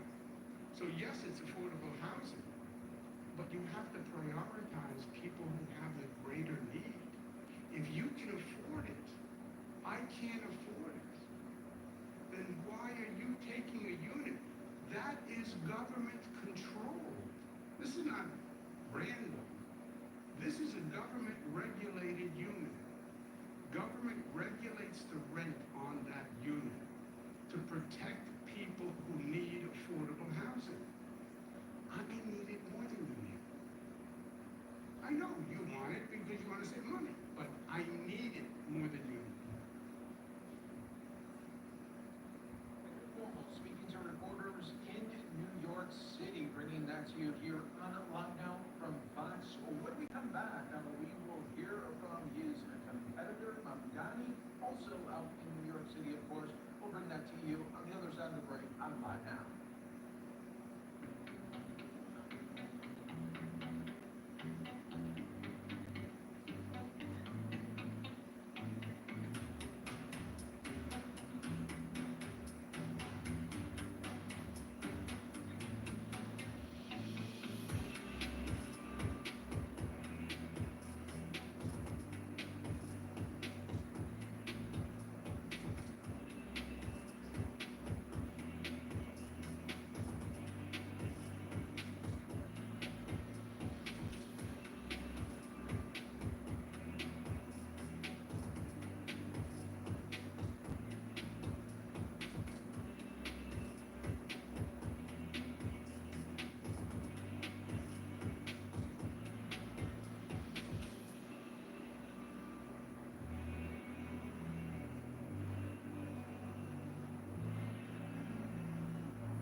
sights right now, dazzling up in the sky is the second day of the British Fireworks Championship. And we have 6 more vendors showing off their really incredible firework displays there. They are looking for the best of the best. The fireworks show continues out there in Plymouth as the fireworks continue to dazzle there in the sky. Incredible. Now, back to the stateside here, we want to take you back down to New York City, where Zoran Bogdani talking about his race for mayor. For election day, I heard this message again and again. An inability to afford that which was within reach 4 years prior. Whether it be citations of rent, Con Edison bills, child care, or even a Metro card. That it felt like every aspect of daily life was getting further and further out of reach. And so it should come as no surprise that there were many neighborhoods in this same borough that swung towards Donald Trump in the last presidential election. These are some of the very New Yorkers who have worked the hardest while receiving the least. And we see this story again and again in so many who've been pushed out of the borough they call home. And they've heard a candidate, now a president, who ran on a message of cheaper groceries, on making for an easier cost of living, on delivering that which seemed out of reach. And yet, we know him to not only be insincere, ridiculous, and horrific, but to prey upon a very real sense of despair in the lives of New Yorkers and Americans across the country. And so we've seen that despite that campaign of cheaper groceries, he has instead cut SNAP benefits. And we know that this doesn't just impact New Yorkers who have those benefits, it also impacts the small businesses that rely on them. We know that 27% of revenue in grocery stores here in the Bronx comes from SNAP. We know that number increases significantly when we speak to bodega owners. We know that these kind of cuts, they have an impact on the very fabric of the city that we call home. And what we're seeing as I stand next to the chair of the Health Committee in the New York State Senate is this has been accompanied by a decision and an act through legislation that Donald Trump has ushered through Washington to throw millions of Americans off of their health insurance right here across the state. And this is being done all in the name of the largest wealth transfer from Americans who have the least to those who have more than they know what to do with. And in the face of this, we see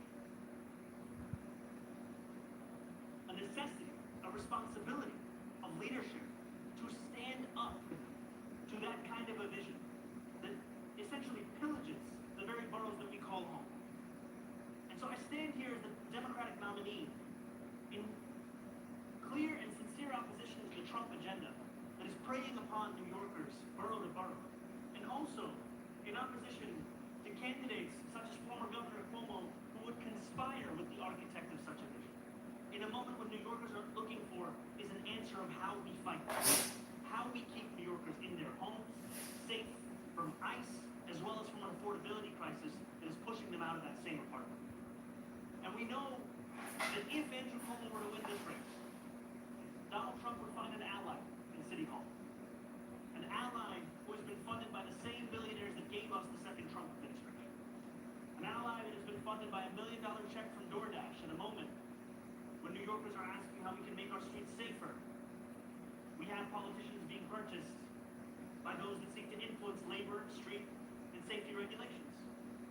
And so what we need right now is a mayor who will stand up for New Yorkers, one who will look at small businesses and see partners in the work that is to be done. And that is why I'm so proud of the vision that we have put forward, together with leaders like State Senator Rivera, that will cut fines and fees for small businesses by 50%. That says the days of having to spend $25 a year as a restaurant for the right to sell a frozen dessert, they have to come to an end. Because like so many of the rules that are a relic of a bygone era, so is this. And the days of us thinking it is acceptable that the best teams within New York City government that are supposed to assist small businesses, only being utilized by 3% of small business owners, those days have to come to an end. And that is why we are going to have a mom and pop czar in our administration. That is why we are going to increase funding to those best teams by more than $10 million. That is why we look at a system that requires a New Yorker to fill out 24 forms, go to 7 agencies, and attend 12 in-person events to open up a barbershop as a system that is broken and a system that needs changing.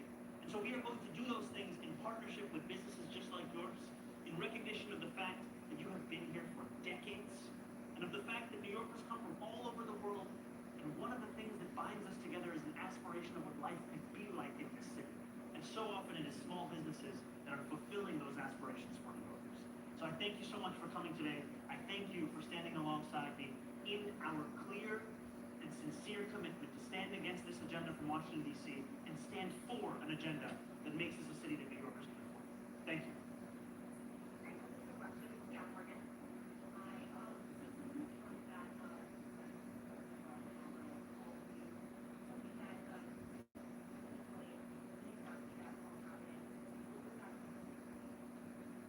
So candidate Mamdani talking to the media as he is the front runner right now in that race. We'll continue to check on the latest updates coming from New York City as that race continues into the fall. You are watching live now from Fox. Everyone, we'll take a 2-minute break. When we come back, the Texas redistricting fight continues. We will have the latest updates from Austin when we come back on Live Now.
We've seen Democrats flee the state there, showing up in multiple Democratic states like California, Illinois, Massachusetts, and now could there be an end to this fight? And how close are Democrats to ending that? So we want to know right now. Let's go out to Austin, Texas. That's where we find Fox News' Zara Alegre with the latest here to this battle that continues. Mike, we're starting to get some kind of direction here. The Democrats are asking two things. They have two main requests.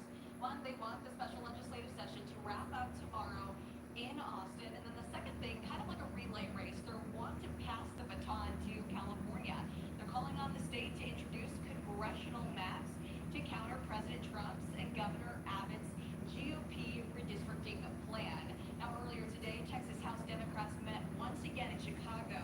This time, though, with labor leaders talking next steps. What we're fighting for today, why we've been working so hard every single day is because we, like the rest of Americans, are tired of it. We've had enough. And it's not just about me versus R. It's about whether the American people get to live the American dream. And across the country, Democrats are pushing back against Trump's redistricting efforts in California. Governor Gavin Newsom held his rally promising to redraw congressional maps to give the state more Democratic seats to balance any kind of GOP gain in Texas. We're doing this in reaction to a president of the United States that called a sitting governor of the state of Texas and said, find me 5 seats. We can't stand back and watch this democracy disappear district by district all across this country, not just in Texas. We need to stand up, not just California. Other blue states need to stand up. Yeah, back in Texas, Republicans are still pushing their case. Attorney General Ken Paxton, who's also running for U.S. Senate in 2026, says current maps don't accurately reflect Texas voters, and he wants change. We've had millions lived here over the last 5 years, and our population centers are in other parts of Illinois, so our people are not as fairly represented because the population is shifting. And House Democrat leaders say once they do decide to go home, that they will challenge those congressional maps both on the House floor and in court. They say they violate the Voting Rights Act along with the Constitution. Andrew? Yeah, it seems like, Sarah, that this is fitting really well into Governor Gavin Newsom's plan here to really showcase himself nationally, because he is picking up really a lot of steam when it comes to these Republican Mike, absolutely. And you can tell by the crowd size a little bit earlier today in Los Angeles. He spoke very firmly, very pointed at both the president along with Governor Abbott and Republicans who adhere to Trump's demands with trying to get those congressional seats to maintain the GOP slim majority in the U.S. House. But he is making that retaliation more of a reality here, Mike. He says he's showed those congressional maps, rather. He has it ready to go. The plan is in place, and then there's that special election come November, putting in the hands of voters when it's looking at the future of the Democratic Party and their place in Washington as well. Sarah Ledray, thanks so much for all the updates coming out of Austin, Texas. We appreciate it. All right, everyone, let's continue on the line from Fox. So we want to, again, showcase what's going on right now in England as the British Firework Championships continue. And the special treatment, not only are you seeing the fireworks show, but there's also people commenting and talking about the show itself. So let's listen here on Live Down from Fox. I think I would be inclined to agree with you. I think I know who my favourite is, but I suppose we probably should say impartial until the winner is announced. And it won't be very long until that happens, but that is it from us here on the stage on Plymouth Hoe. 6 teams, 6 spectacular displays. Only one of them, of course, can win. And we do have to get off the stage so we can go and find out the winner. So before that, we just need to say a big thank you to everyone that has been part of this. Thank you to our sponsors and our partners. Thank you to everyone here who's been watching, everyone at home. Of course, our fantastic BSL interpreters on stage and the crew. And of course, Andy, a huge thank you to you for all of your expertise. I hope you have enjoyed it once again. Absolutely pleasure. Always fun. Best fireworks competition in the country. Excellent. Well, there will be a lot of nervous teams down on the Great Quarter right now, and they'll be eager to find out who the champion of champions is, as will you. You can find out tomorrow at 10 a.m. It will be announced to the public, so do keep your eyes peeled for that. Again, thank you so much for joining us, and we'll see you again soon. Good night. Right there. So the suspense will go into the overnight hours, and they'll have to wait until the morning to find out who is the champion of champions when it comes to aerial displays. And we're talking about the latest fireworks shows that possibly put on there. So we'll take a 2-minute break. We'll be back with more on Live Down from Fox.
Department continues.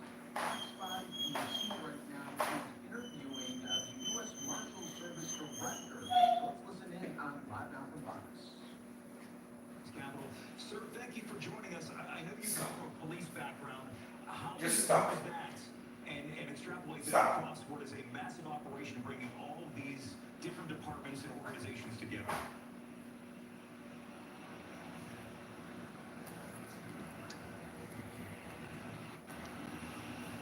Well, thank you for having me. And well, with 35 years experience in law enforcement, I've worked gangs, narcotics, organized crime.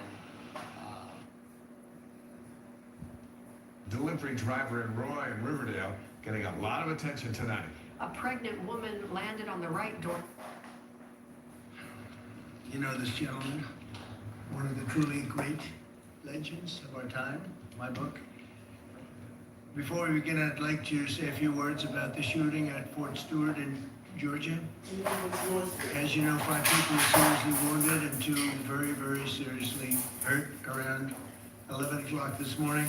The shooter is now in custody, and the Army Criminal Investigation Division is on site to ensure that the perpetrator of this atrocity, which is exactly what it is, will be prosecuted to the fullest extent of the law. The entire nation is praying for the victims and their families, and hopefully they'll fully recover and we can put this chapter behind, but we're not going to forget what happened. We're going to take very good care of this person that did this, horrible person.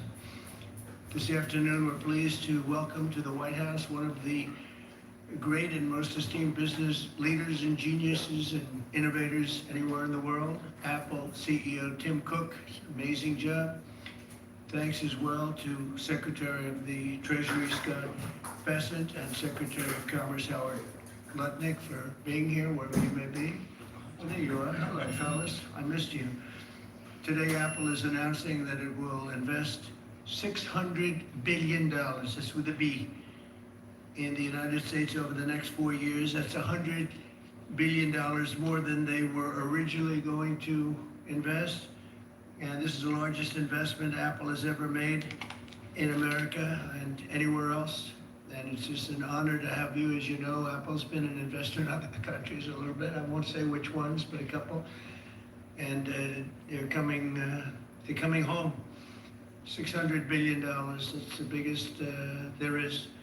The company is also unveiling its ambitious new American manufacturing program, which will bring factories and assembly lines across our country all roaring to life. Areas that were not doing so well are doing very well. We have about $17 trillion coming into the United States, which is more than ever before. That's never even come close.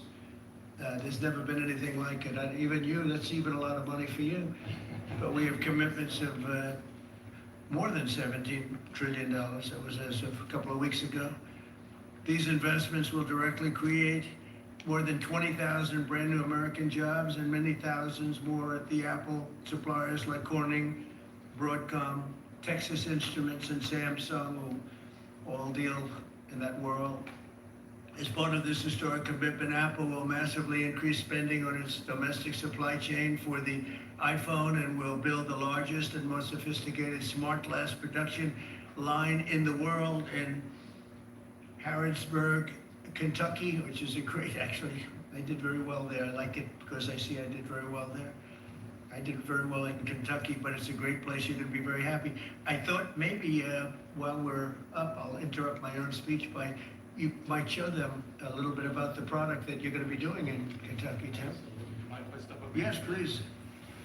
This bond was made here in the U.S., California, and this glass comes off the 40 line. It's great for President Trump. It's a unique Unit 1. It was designed by the U.S. Marine Corps Corporal that works at Apple now. He's done well. Designed it. And the base comes from Utah and is 24 karat gold, and it sits, I'll take the liberty of setting it up. Wow.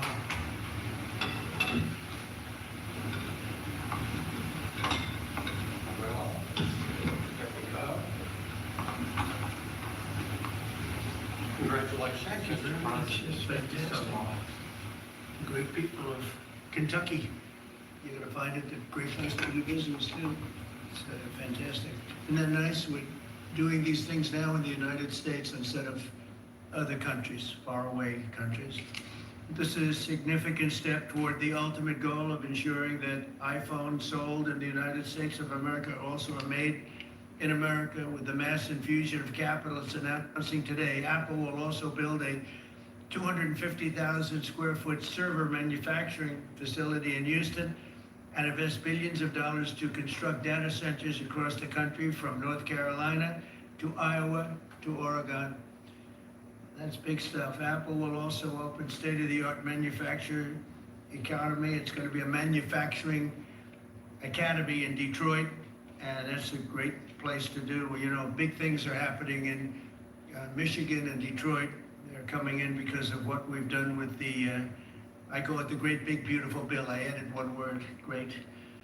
But we have probably the biggest, most comprehensive piece of legislation ever passed. It's going to mean unbelievable numbers of jobs and no jobs on, think of this, whether it's tips or overtime or Social Security, no tax. So no tax on tips, no tax on Social Security, no tax on overtime. And there's just a small bit of it. For Apple and others businesses, we're talking about the deductions and all of the things. And actually for people, they go out and buy a car, first time it's ever been done. We talk about deductions for companies, but they're going to be able to deduct interest when they borrow money to buy a car, if it's made in America. It has to be made in America. So it is amazing. And one of the reasons I think I can say that Apple's coming here is the legislation we just passed with this kind of investment. Apple will also open other facilities, rare earth magnets from Texas, and build, oh, I love that you're doing this. I love that. I love that. And build a brand new rare earth recycling line in Mountain Pass, California. I know that area. That's where they have a lot of truly rare earth. That's fantastic. I love that. And Apple will help develop and manufacture semiconductors and semiconductor equipment in Texas, Utah, Arizona, and New York. For years, Americans have watched as many of our leading tech giants built their factories overseas and exported American jobs abroad. But under the Trump administration, we're doing everything possible to make this the best place on earth to build a factory or grow businesses. I'm allowing them to build electric producing plants with their factory, because otherwise they'd have to hook into the grid. And I think it's one of the biggest things we've done, where you can build, Tim, your own electricity.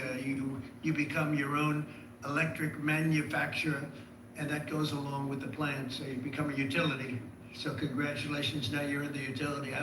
I hope they don't value your company based on utility, but that's okay. You're gonna be making your own electricity, and as you probably know, for much of this and many of the things that we're doing, especially the AI, they would need actually double the electricity that the country now produces for everything.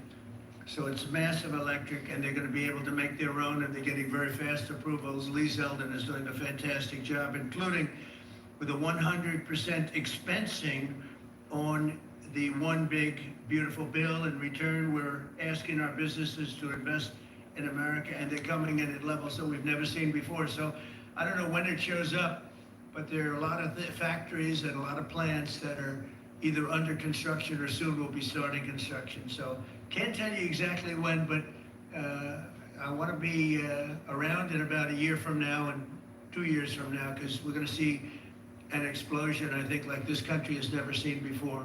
Never. Today's announcement is one of the largest commitments in what has become among the greatest investment booms in our nation's history, and we've got the hottest country anywhere in the world. You know, I told you the story that, and Tim, I'll tell you, but I went to the Middle East, and I was with Qatar, I was with UAE, and the King of Saudi Arabia, all great leaders. And then I went to NATO and saw many great leaders, so we just finished that about 4 weeks ago. Virtually everyone said, in effect, that we were a dead country 1 year ago. America, this was a dead country. We were dying, we were dead. and now you've got the hottest country anywhere in the world. This would have never happened except for certain people. Thank you very much, I appreciate it. NVIDIA is investing $500 billion to go along with Apple's $600 billion. $600 billion. Micron, great company, is investing $200 billion. IBM is investing more than $150 billion. SoftBank is investing substantially more than $100 billion. TSMC is investing $200 billion. Johnson & Johnson, $55 billion. Merck, Stellantis, and General Motors are putting many, many billions in. They haven't determined the final number. And many other countries are investing tens of billions of dollars, and I'm not going to give you the whole list because the list is too long to read, but it's hundreds of billions and even trillions. I mean, it's trillions of dollars is being invested right now.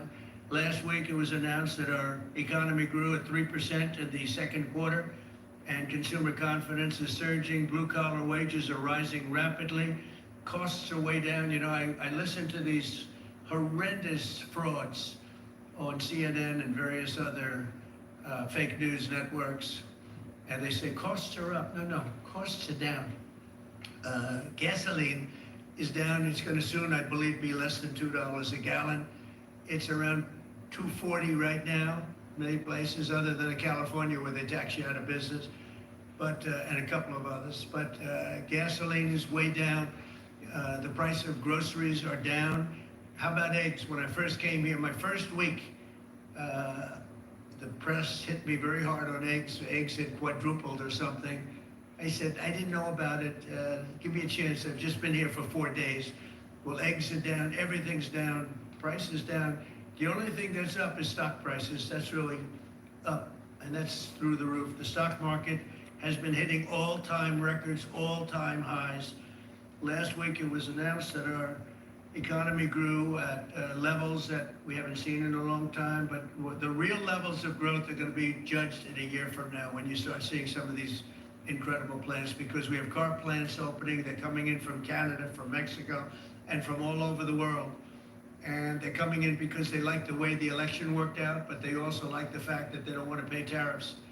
And the tariffs, I think, we're taking in hundreds of billions of dollars in tariffs.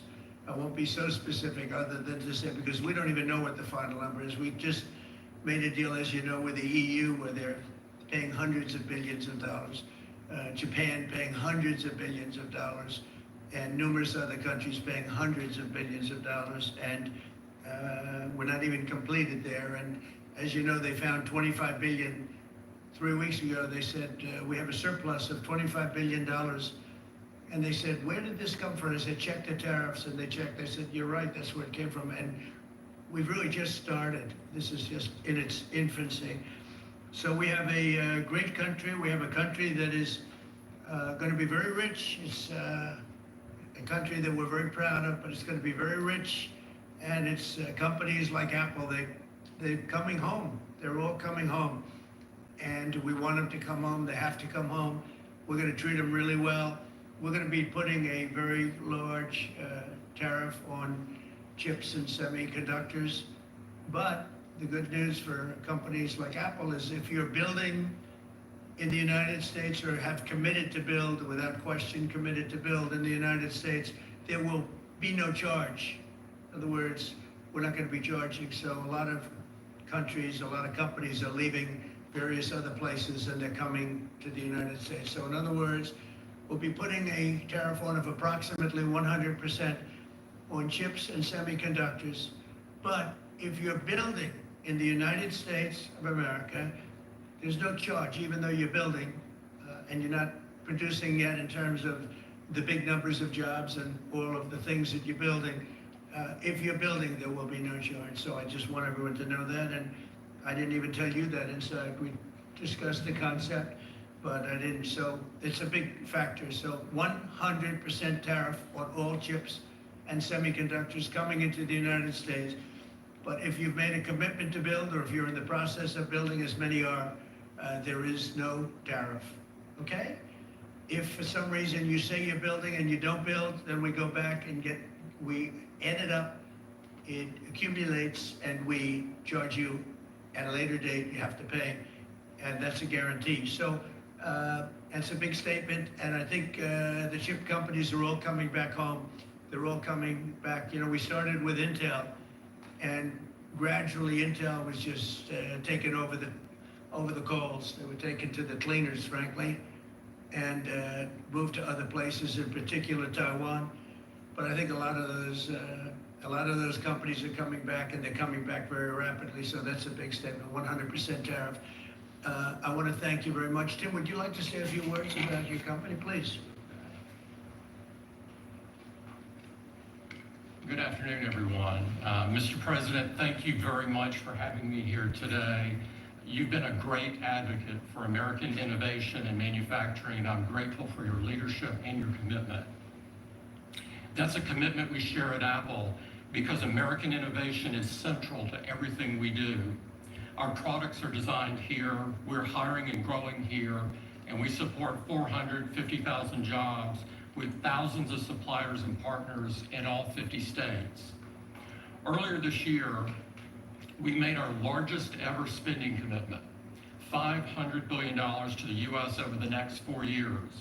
That's already yielding results. Earlier this year, we broke ground on a new factory in Houston to make advanced AI servers. And just last month, the very first test unit rolled off that factory's line, proudly made in America. President Trump shared some kind words about that work, but he also asked us to think about what more we could commit to doing. And Mr. President, we took that challenge very seriously.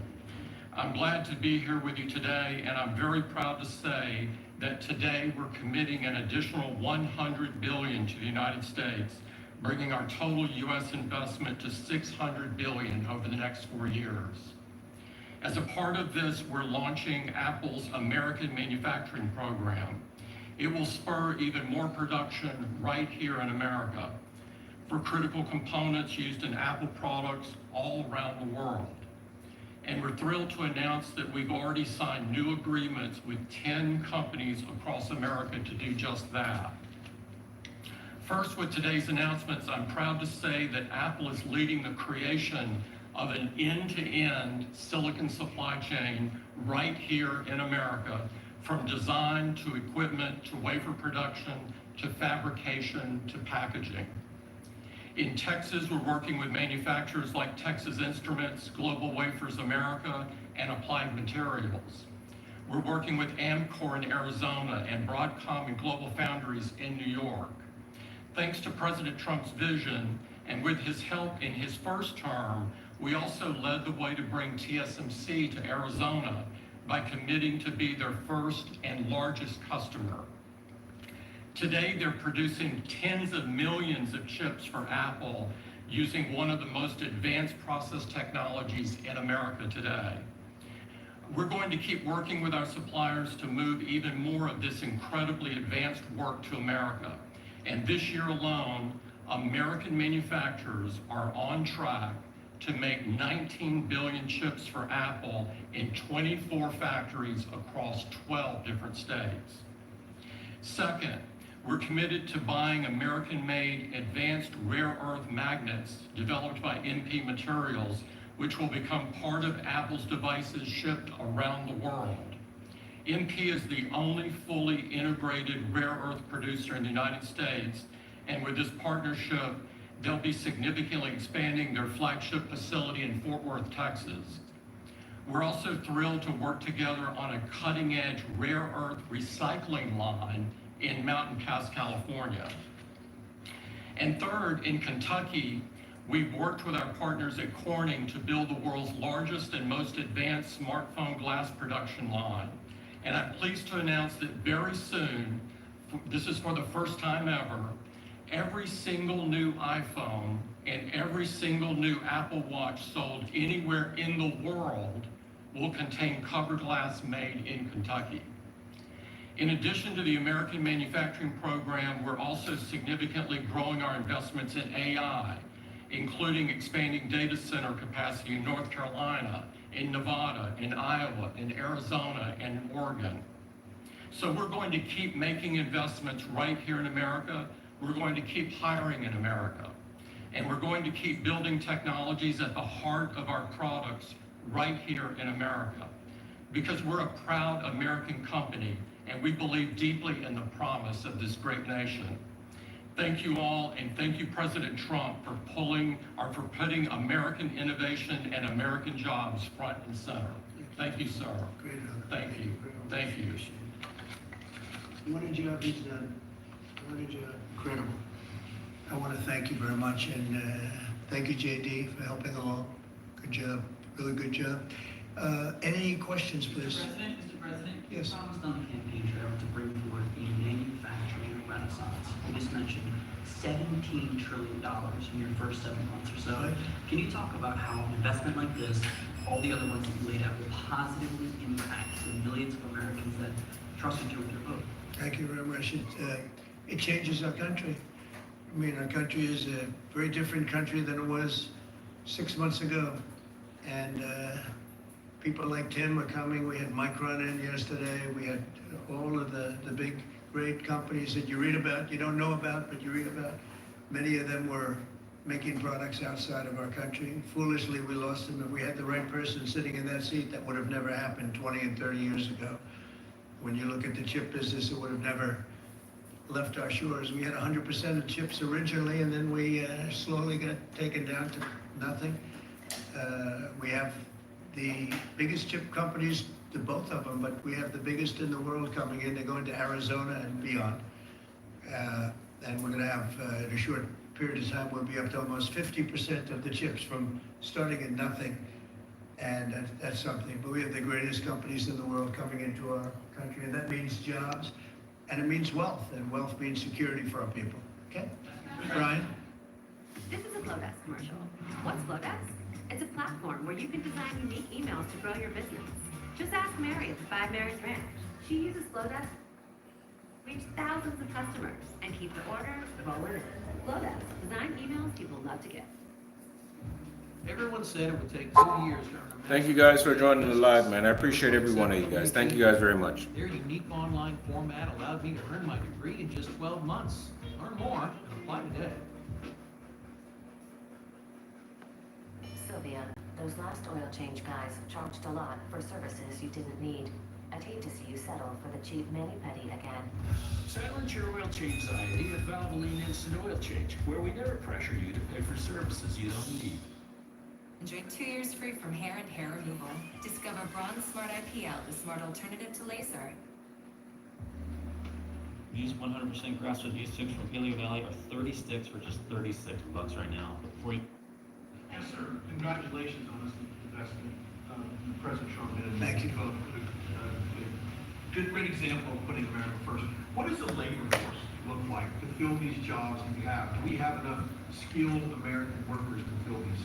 Well, we do have a lot of workers, and we have a lot of workers that hadn't been looking for work because they were disincentivized, frankly.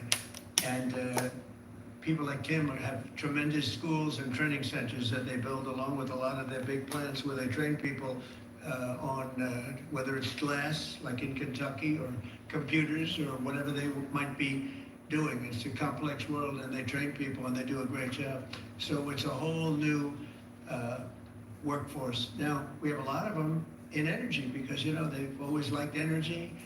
As you know, coal has opened up big. We brought it back and brought it back in a very large way. You know, China's right now building 58 coal-fired plants, 58 big ones. And here we were saying, we don't take coal, we have more coal than anybody else in the world. We have more oil and gas than anybody else in the world. But we have tremendous energy jobs, and the energy, as you know, we're booming with energy. And that's why the gasoline prices are down. And costs are down. I just hope when they watch these shows, I watch this, I won't use names because I just make them better known. Nobody knows who they are. But I watch this group of people on CNN and MSDNC too, the same thing, where they say, well, costs have gone up. Costs haven't gone up, they've gone down. I'm telling you, the thing that's gone up is stock prices. You're with who? And success of our country. Our country is really, really doing well, successful. Yes, ma'am?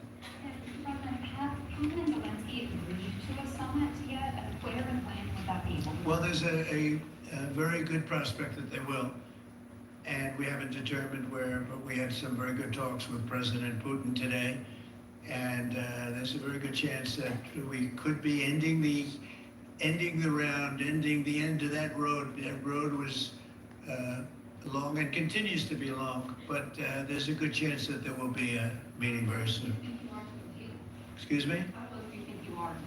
Well, look, I don't want to say it. I've been disappointed before with this one. You know, we've solved 5 wars, plus add to that Iran, where we wiped out their nuclear capacity for weapons. They would have had a weapon within 2 months, maybe less, and that was totally obliterated. It turned out it was a total obliteration, and the pilots and the people that did that job are really, we have the greatest armed forces in the world, but that was really something. In fact, there's a model of the plane right there. So, you got to bring that up, Susie. We have to see that. Look at this. This was just given to me. You know, we ordered brand new B-2 bombers. This is a plane that over a period of 36 hours of constant flying, look at this. So this is the brand new one they just ordered, similar but actually quite different. It's new and enhanced. It's an amazing machine. It went 36 hours. We had 52 tankers up in the air loading up our planes, because this was surrounded by F-22s and F-35s, and it was flawless, Tim. Even you would say it was flawless. And every one of those bombs hit their target. And then we had Tomahawks shot in from a submarine 300 miles away, and they hit every single Tomahawk hit its target. It was amazing. And that was a big threat. That was a nuclear threat. And here's the new one that we just ordered, a large number of them. Mr. President, what was the breakthrough today? Did Vladimir Putin make some kind of concession that he hasn't been willing to make before? I don't call it a breakthrough. I mean, we've been working on this a long time. There are thousands of young people dying, mostly soldiers, but also, you know, missiles being hit into Kiev and other places. But in terms of soldiers, I think Russia's lost over 20,000 since the beginning of the year. 20,000. And I guess the estimate for Ukraine is about 9,000. It's a terrible situation. We want to get it stopped. You know, we don't have American soldiers there, but I feel I have an obligation to get it stopped. This was not my war. This war would have never started, not even a chance. And it didn't start for 4 years. It went 4 years and didn't start. But this is Biden's war. This was on his watch. And you know, it's funny, we had, no land was taken from Trump. It was taken from Bush. It was taken from Biden. The whole thing that would take from Biden. It weren't for us. But it was, and it was taken by Obama. Take a look at what was taken with all of the land that was taken. Nothing was taken by Russia from us. Not 1 ounce of land was taken. I'm here to get the thing over with. It would have never started if I were president, and we're here to get it stopped and get the death stopped. Yeah, please. President, in the past, you said you would know if he was acting you wrong. What is somebody confident that he is or isn't doing that this time around? Can't answer the question yet. I'll tell you in a matter of weeks, maybe less.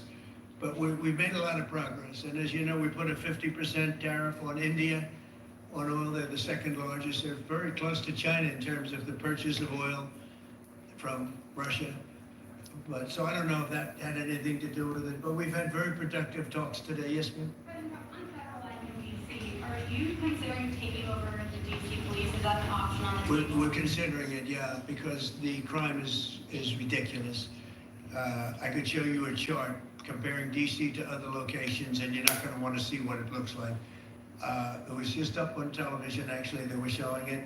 Now, we want to have a great, safe capital, and we're going to have it. And that includes cleanliness, and it includes other things. We have a capital that's very unsafe. You know, we just almost lost a young man, beautiful, handsome guy that got the hell knocked out of him the night before last. And I'm going to call him now. We wanted to give him a little recovery time. We just put a call into him to call him back in a little while, but he went through a bad situation, to put it mildly. and there's too much of it. We're gonna do something about it. So whether you call it federalized or what, and that also includes the graffiti that you see, the papers all over the place, the roads that are in bad shape, the medians that are falling down, the median in between roads that's falling down. We're gonna beautify the city, we're gonna make it beautiful. And what a shame. The rate of crime, the rate of muggings, killings, and everything else, we're not gonna let it. And that includes bringing in the National Guard, maybe very quickly too. Do you want Congress to look at overturning the DC Home Rule Act? We're gonna look at that. In fact, the lawyers are already studying it. We have to run DC. This has to be the best run place in the country, not the worst run place in the country. And it has so much potential, and we're gonna take care of it. You're gonna be safe. You're gonna be safe walking down streets. You're not gonna get mugged. Mr. President, if you do reach a deal with Ukraine and Russia, would you drop the additional tariffs on India? Well, we'll determine that later, but right now they're paying a 50% tariff. Okay? One for Mr. Cook as well. Yeah, please. The president wants a made in the USA iPhone. What are the chances that you can actually make that happen?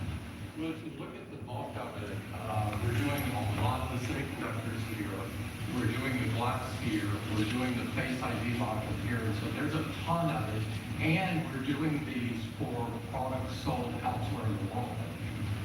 And so there's a lot of content in there for the United States. But what about the whole thing? We're very proud of it. Can you make the whole thing? It's just the final assembly that you're focused on. And that will be elsewhere for a while. He makes many of the components here, and we've been talking about it, and the whole thing is set up at other places, and it's been there for a long time.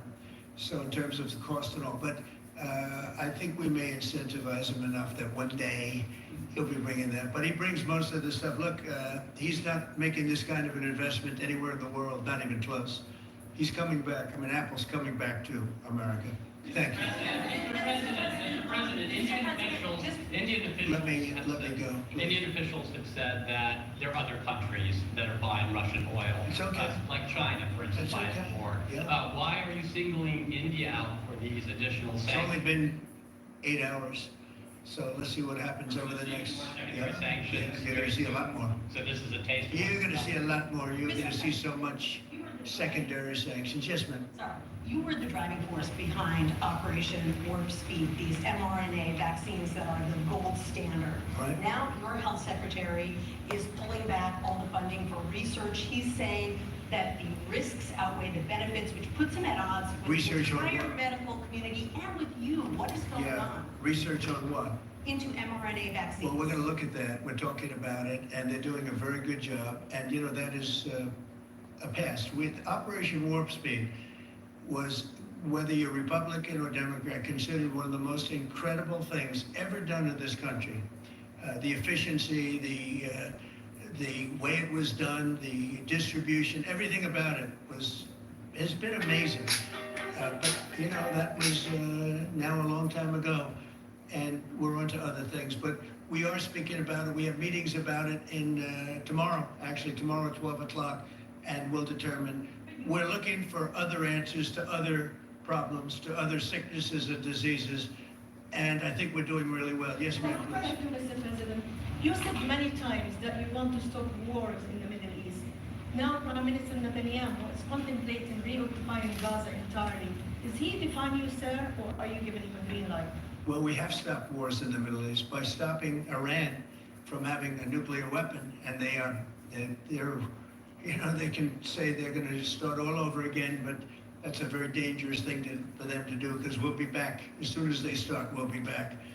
And I think they understand that. They're just words. But no, we've stopped a lot of wars in the Middle East. If you think about what we did with Iran, Iran was the perpetrator of hate, a very evil place, and I think it's going to be a lot different in the coming years. On the India penalties, do you have any similar plans to enact more tariffs on China as it relates Could to happen, their could happen. Depends on how we do. Could happen. I've got an entertainment-based question for you. A few weeks ago, Stephen Colbert announced that he was leaving his show. Howard Stern announced that him and Sirius XM Radio are parting ways. Do you think that hate Trump business model that's been in the entertainment business is going out of business because it's not popular with the American people? Well, it hasn't worked, and it hasn't worked really for a long time, and I would say pretty much from the beginning. Colbert has no talent. I mean, I could take anybody here, I could go outside in the beautiful streets and pick up a couple of people that do just as well or better. They get higher ratings than he did. He's got no talent. Fallon has no talent. Kimmel has no talent. They're next. They're going to be going. I hear they're going to be going. I don't know, but I would imagine because they get, you know, Colbert has better ratings than Kimmel or Fallon. You know that. Howard Stern, it's a name I haven't heard. I used to do a show, we used to have fun, but I haven't heard that name in a long time. What happened? He got terminated? Yeah, they're in a separate way because I think what they're offering salary-wise is real low for what he's getting. You know when he went down? You know when he went down? No, before, when he endorsed Hillary Clinton, he lost his audience. People said, give me a break. He went down when he endorsed Hillary Clinton. Mr. President, Have you talked about interviewing Fed candidates yet? Yeah, we've started the interviewing process. Scott and I and Howard, a lot of people, JD, we have some great candidates. It's probably down to 3. He doesn't want the job. He said, do you like this job better? I mean, he was a candidate, but I don't think he'll take it. I really don't think he'd take it, actually. Yeah, essentially we're all from Wall Street, aren't we? You know, when you get right down to the term Wall Street. Yeah, please. Yeah, major tax cuts permanent. You mentioned that the tariffs are bringing in tons of external revenue. You've opened up markets, EU, Japan, South Korea, many others. It's American goods like we've never seen before. How much growth can we expect in the economy now that this model of yours is sort of beginning to really take off? Well, I think the growth is going to be unprecedented. I think we're going to have growth that's unbelievable. Now, remember, we're building and just starting to build a lot of these incredible plants. We talked about the electric facilities that we're building, the generating plants, electric generating plants are massive, and they're going to be great, and they're going to sell excess electricity into our grid. So we're going to be having much more electricity than we ever had, and those plants are going to be taken care of individually. I know Tim is building one in one of his big factories, but especially for AI because it needs so much electricity. So I appreciate the question very much, and I think the growth is going to be unprecedented. I haven't. No, I haven't. Mr. President, have you been briefed on what Ghislaine Maxwell told Todd Blanche? No, I haven't. Have not. I know Todd is a very respected person all over the country, all over the world legally, so I don't know. Yeah, please go ahead. Will the new governor be temporary? We're probably going to go with a temp and then a permanent, I think. So the temp is going to be named, I'd say, over the next 2-3 days, and then we're going to go permanent. Well, the two Kevins are absolutely, they're both very good. The two Kevins is very good. President, are you putting in advance hosting a gathering this evening to talk about how to respond to the Epstein situation? Is he working on what? He's hosting some kind of gathering of top advisors this evening to talk about how to respond to the Epstein situation. I don't know. I could ask you that question. I don't know of it, but I think here's the man, right? I saw a report today, and it's completely fake news. We're not meeting to talk about the Epstein situation, and I think the reporter that needs to get better sources. Look, the whole thing is a hoax. It's put out by the Democrats because we've had the most successful 6 months in the history of our country.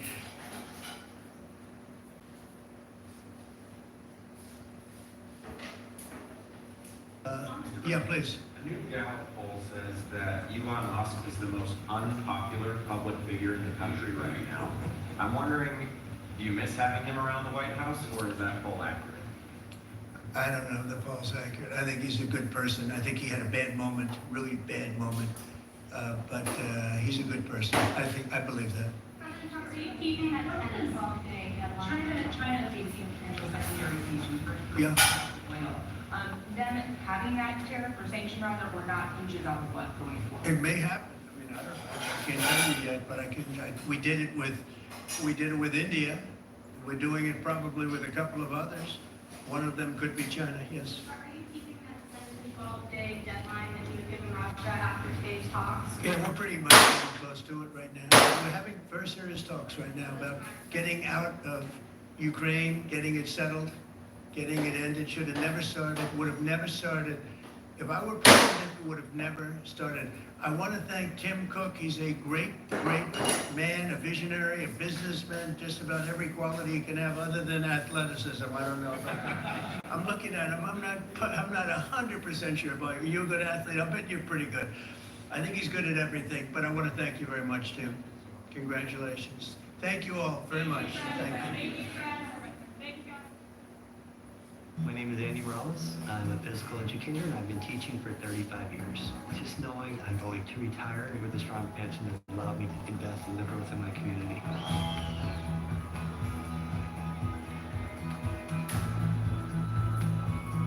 I've donated about 30,000 pairs of shoes to students who need help. I'm helping them just be kids.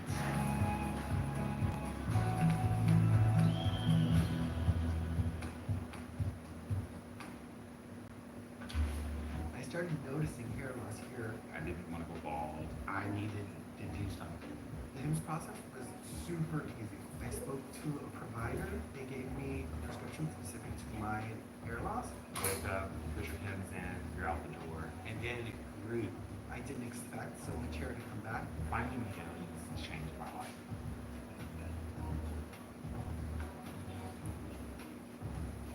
Start today at hims.com.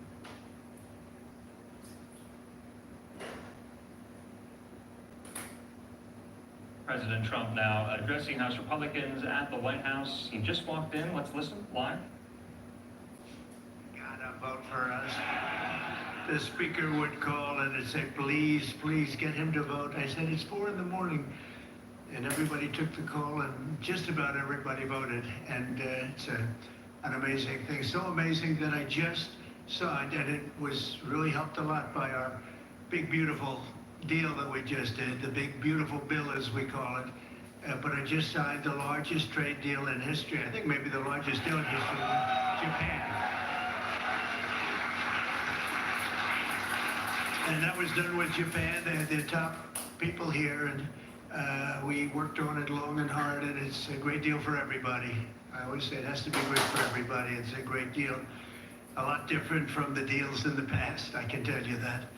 But we're doing really well as a country. We're strong. We have a lot of money flowing in. The tariffs are kicked in better than anybody other than me and a few of the people in the room thought could happen, Howard and Scott. And I just want to thank you. And you've been unbelievable allies, because you're really allies. That's what you've been, and we appreciate it. Some were very difficult, but you got there. And some were a little bit, they had a little confidence, and they came in early, and we just appreciate everybody. But we're gathered tonight to celebrate 6 months of incredible achievements by one of the most successful House majorities in American history.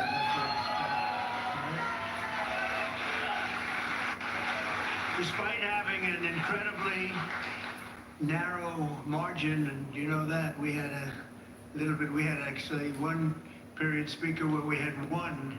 In other words, we had a majority of one. Then we took a few good victories with some little elections that took place. A couple of other things happened, and we ended up with 7. But we had one, and the speaker said to me, you know, we're one heart attack away from losing the majority. We don't want to be there, and I think the results of what we're doing together will give us a tremendous midterm. We're going to work together very hard.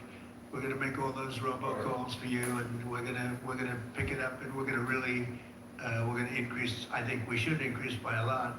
But despite this incredibly narrow margin that you've already fulfilled, think of this: more promises than any Congress in generations. There's been no Congress, and we've had some even where we were up quite a bit, but there's been no Congress like this Congress in terms of achievement that people can even think of. Now, we have to take world wars out. We can take a couple of things out, but basically there's never been anything like this. And we did this with very small majorities, and I want to thank John Thune also, because the Senate has been, and all of the people in the Senate, because they've been terrific also, working with Mike and everybody. But I especially tonight want to thank Speaker Johnson for doing a job that I think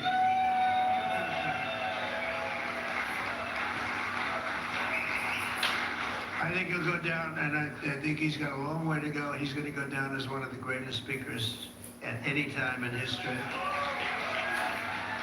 And you know, and I say this, you needed a very precise personality to get these voters. If you had somebody that was just a little bit off, you were going to lose 20 votes. Then you couldn't lose any. So I just want to thank you. Everybody believes that too, Mike. Thank you very much. Great job. And Kelly is here. Hi, Kelly. Hi, Kelly. Also, a man of great courage. Steve Scalisi's our majority leader.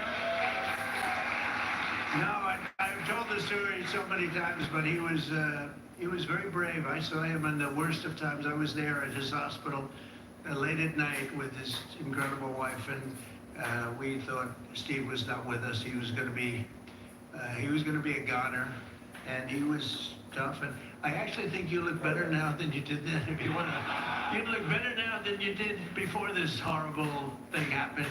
So whatever the hell you're doing, you're going to have to let us know, all right?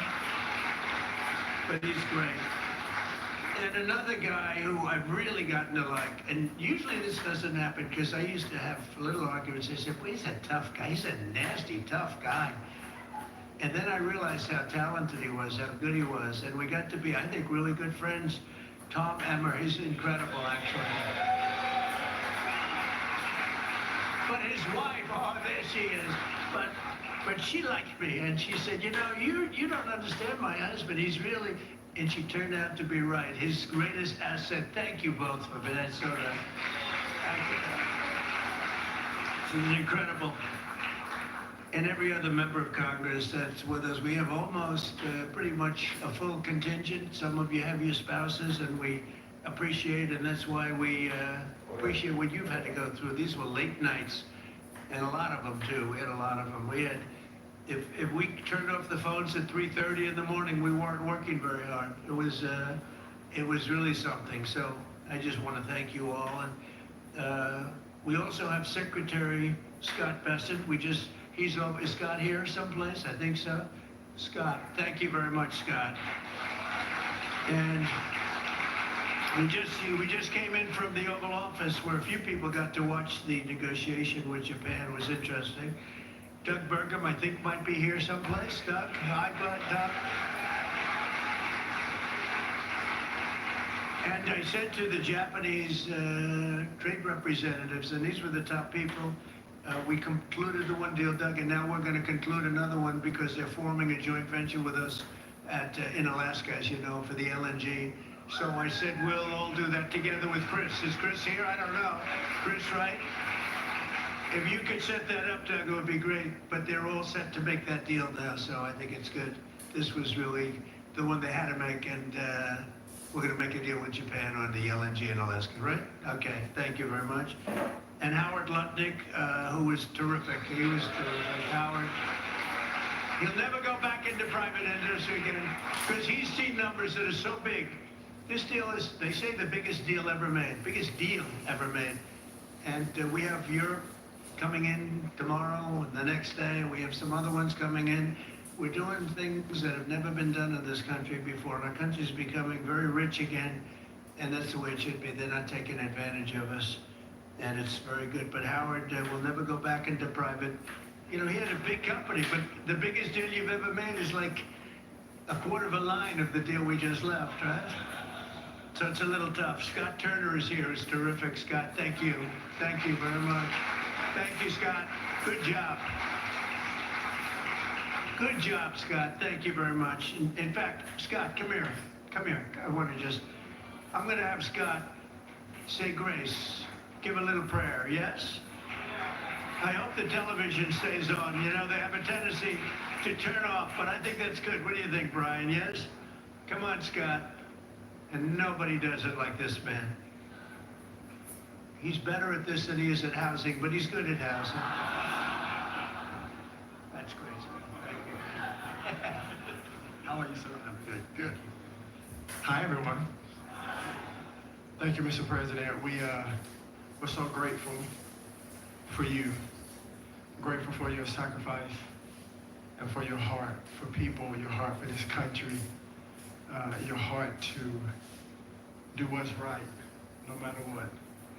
And I'm so grateful that the Lord called us to be together for such a time as this. And so I really appreciate you. And I know I can speak for everyone out here that you are a tremendous leader. And we thank God for you. And we thank God for the First Lady and your family and everything that you've gone through for this country. And we're proud to stand with you. Thank you.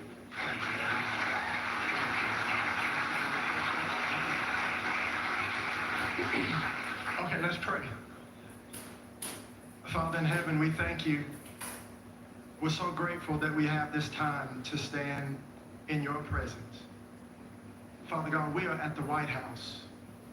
Father God, the most powerful place in the land. And Father, we thank you that President Trump allows us to take this time and go before the throne of heaven and give you reverence. You are the King of Kings and the Lord of Lords, and Jesus, we thank you. We thank you that you love us so much. God, we thank you for this awesome privilege to serve the people of the United States of America. Father, the Bible says, blessed is the nation whose God is the Lord. And Father, we put you on your rightful place tonight, on the thrones of our heart. And Father God, on the throne of this country. Father God, we humble ourselves before you tonight, and we thank you for your goodness, for your mercy, for your grace.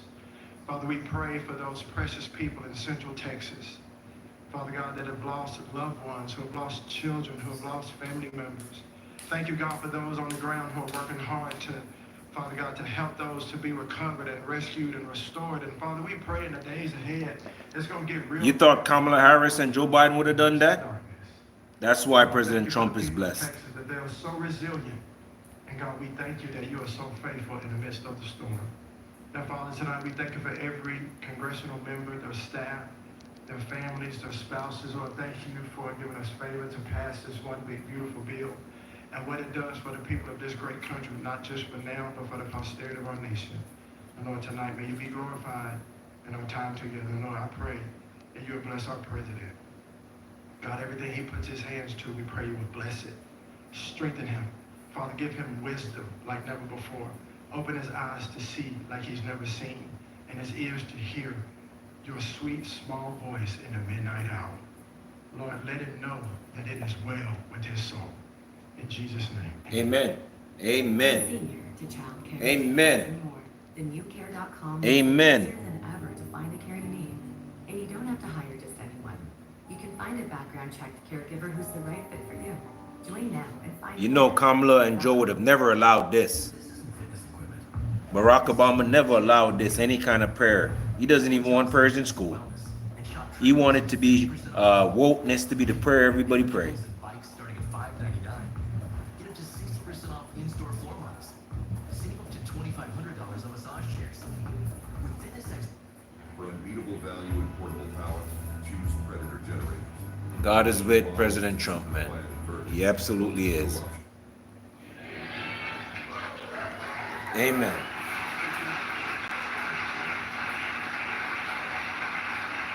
That's beautiful. Thank you, Scott. That's beautiful. Thank you very much. So nice. So we also want to thank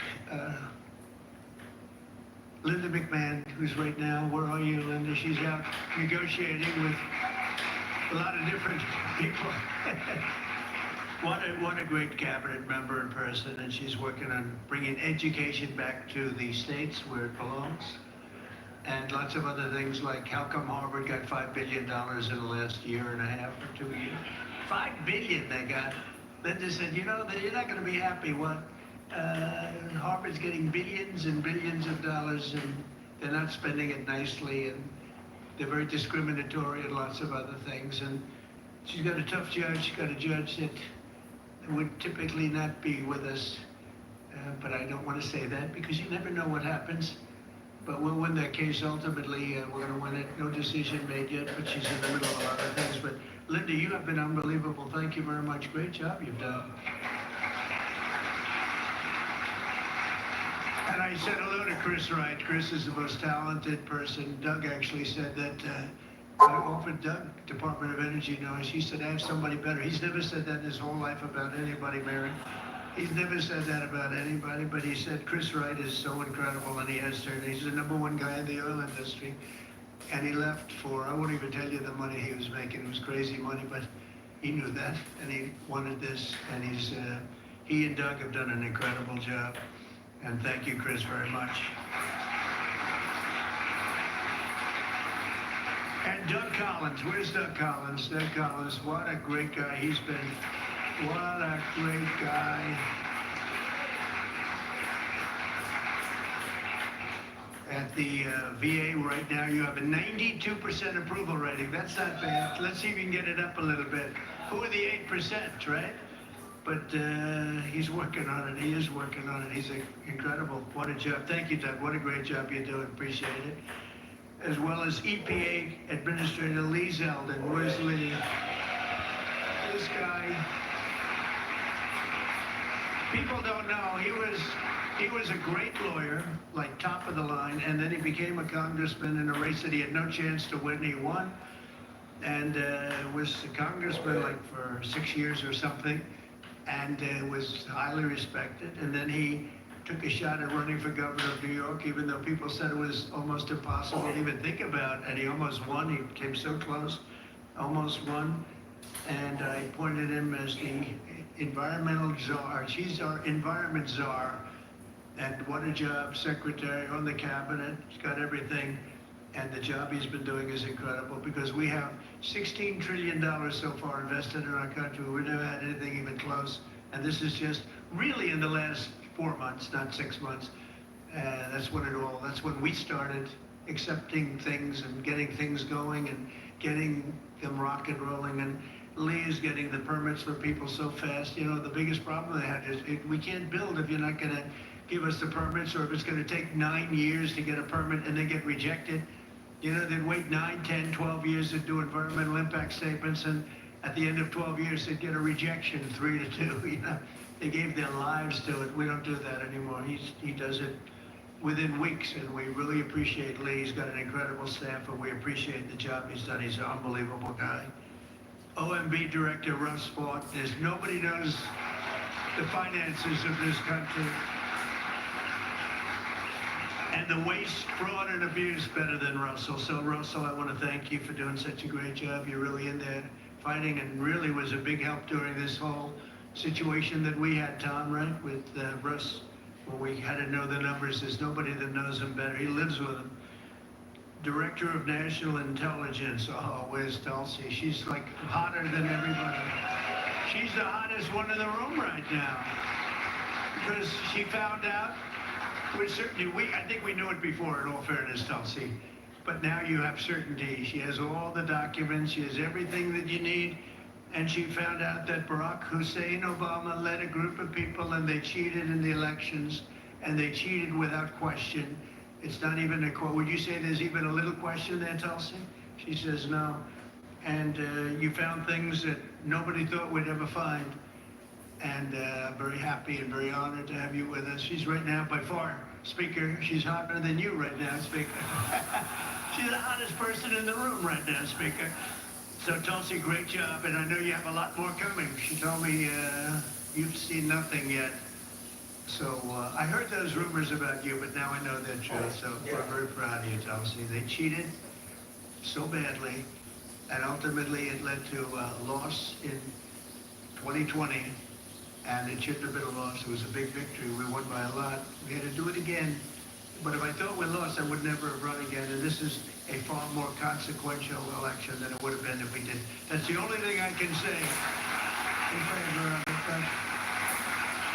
But we can't ever let that happen again to our country. Look what happened in terms of inflation, in terms of so many things, but most importantly, maybe in terms of allowing millions and millions of people into our country that we shouldn't have.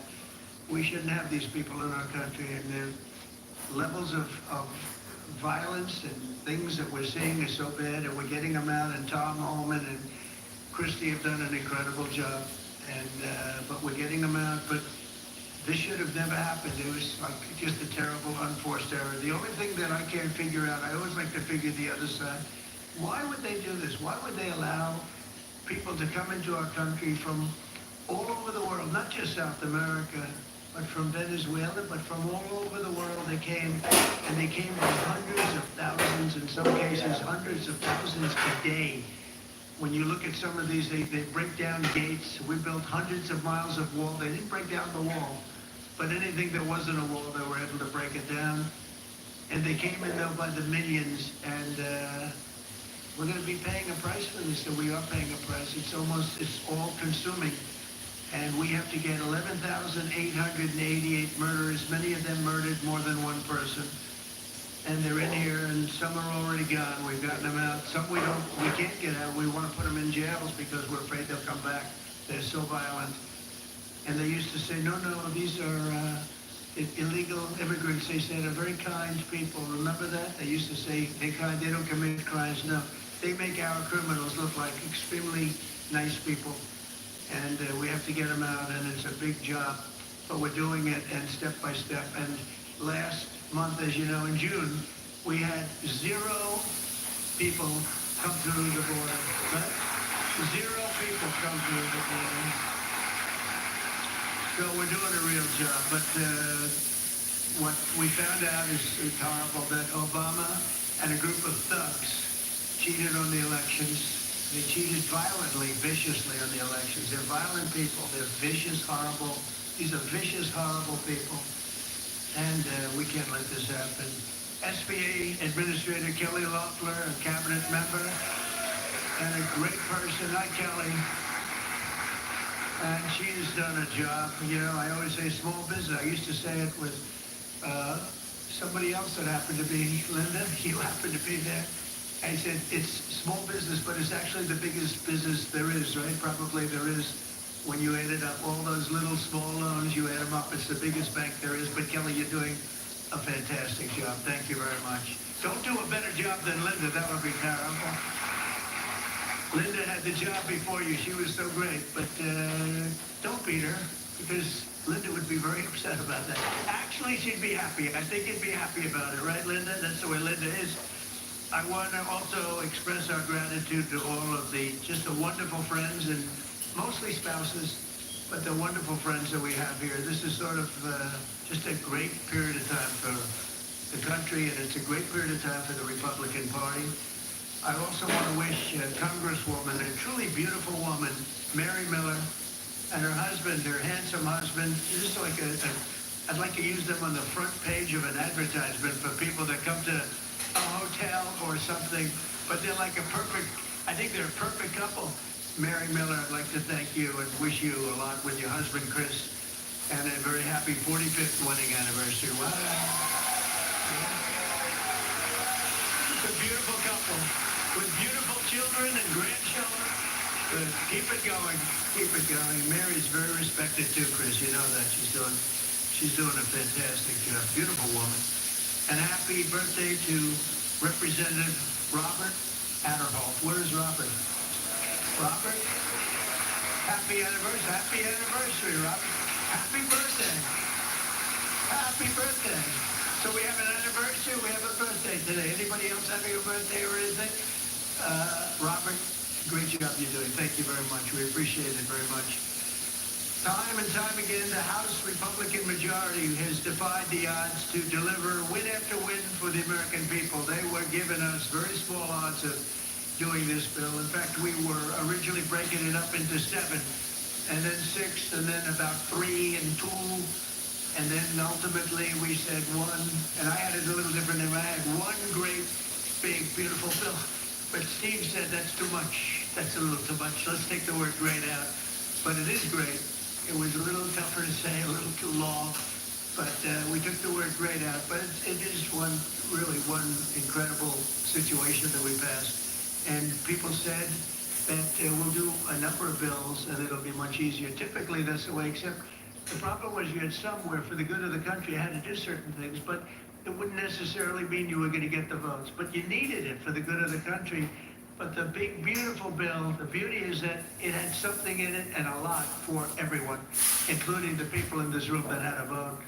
So I think it was an incredible decision that we made pretty early on, right? We had a lot of people that were skeptical, Mike, about doing the one. They said it's just not possible to get it passed. And I think it actually turned out to be the biggest advantage because everybody had something in it. No matter who you were, you could go back and say, look what we got. Oh, well, that's okay. So it really worked out well. You passed the Lake and Riley Act. You passed the Halt Fentanyl Act. That's big stuff. You know, we are tariffing countries that are sending us fentanyl and working with fentanyl. And sadly, we're taking in billions and billions of dollars, but we don't want to take in billions for that. We want them to stop, and they will. With the help of our great First Lady, you passed the Take It Down Act. That's a big thing, and it was a bipartisan. That was very bipartisan. I think I'll ask her to get involved in more acts. That was like a real bipartisan, not where you had two. You had a lot of Democrats vote for that one. That's a beautiful thing. The horrible things that take place on the internet, and they destroy children, and children do bad things to themselves, including, you know what the word is, suicide. And it really broke our heart to see it so often, so much. And take it down, we take it off the internet. They do things that are so bad. And it was a great thing that you did, bipartisan. On July 3rd, you passed the One Big Beautiful Bill, and that's going to go down, I think, as one of the most monumental achievements ever in congressional history. In one historic package, we delivered the largest tax cut in American history, the largest spending cut in American history, and the largest border security investment in American history. And we had no tax on tips. Think of it, no tax on Social Security. We have no tax on overtime. It's just been, there's never been anything like it. And when you explain it, you know, because the Democrats are out there saying death. That's all they're given the word manufactured. They manufactured. The word they use is death. That's the only thing they're good at. That's the only thing. So they have death. And when we get out and sell, it's the opposite. It gives us life. It gives the country life. It gives, you could look at Medicaid, Medicare, Social Security. It gives it life. It means it's going to be here. They're going to be here. They wouldn't be here. I don't think we'd have a country. You want to know the truth? If we didn't win this election, I don't think we'd even have a country. But we've achieved more in 6 months than the most administrations have achieved during their 4 years or even 8 years. We've achieved more in 6 months than most administrations have achieved, whether it's 4 years or 8 years, which is pretty incredible. And when I was in Saudi Arabia, we took back $5.1 trillion. We went to Qatar, we went to Saudi Arabia, and UAE. Great leaders, all three, and great. They were great. And they invested, when I say took it back, I mean took it back in terms of an investment in the country, $5.1 trillion, with a T, trillion dollars. And the King of Saudi Arabia looked at me and says, you know what? 1 year ago, America was dead. Your country was dead. He said, and now you're the hottest country anywhere in the world. That's a big statement, and that was 2 months ago. But he said, you went from a dead country, which is pretty hard to hear that, but it's true. I mean, think of it. We had a dead country. We had an embarrassment. All over the world, they were laughing at us like we were a bunch of fools. We had a dead country. Now we have the hottest country anywhere in the world. There's no country even close to being as hot. And those great representatives of Japan that a few of you, including the speaker, got to see in action, smart and sharp. And they said the same thing. They said, look, you have the hottest country in the world. So since I took office, the NASDAQ and the S&P 500, and they just did it again today, have set more than a dozen record highs. Core inflation is way down, below 2%. Think of that. And gas prices are the lowest they've been in many, many years. You know, it's interesting. I watch the Democrats, and they get on these shows. Well, prices are up. Energy is up. Gasoline is through the roof. Food and groceries are up. They lie. One guy even said eggs are up, and we reduced it by about 5 times. Think of it. Eggs, because when I first got here, the first week, they hit me. The fake news back there, they hit me. First week, they're screaming at me, eggs are through the roof. What are you going to do? I said, this isn't my problem. This was, Biden did this, not Trump.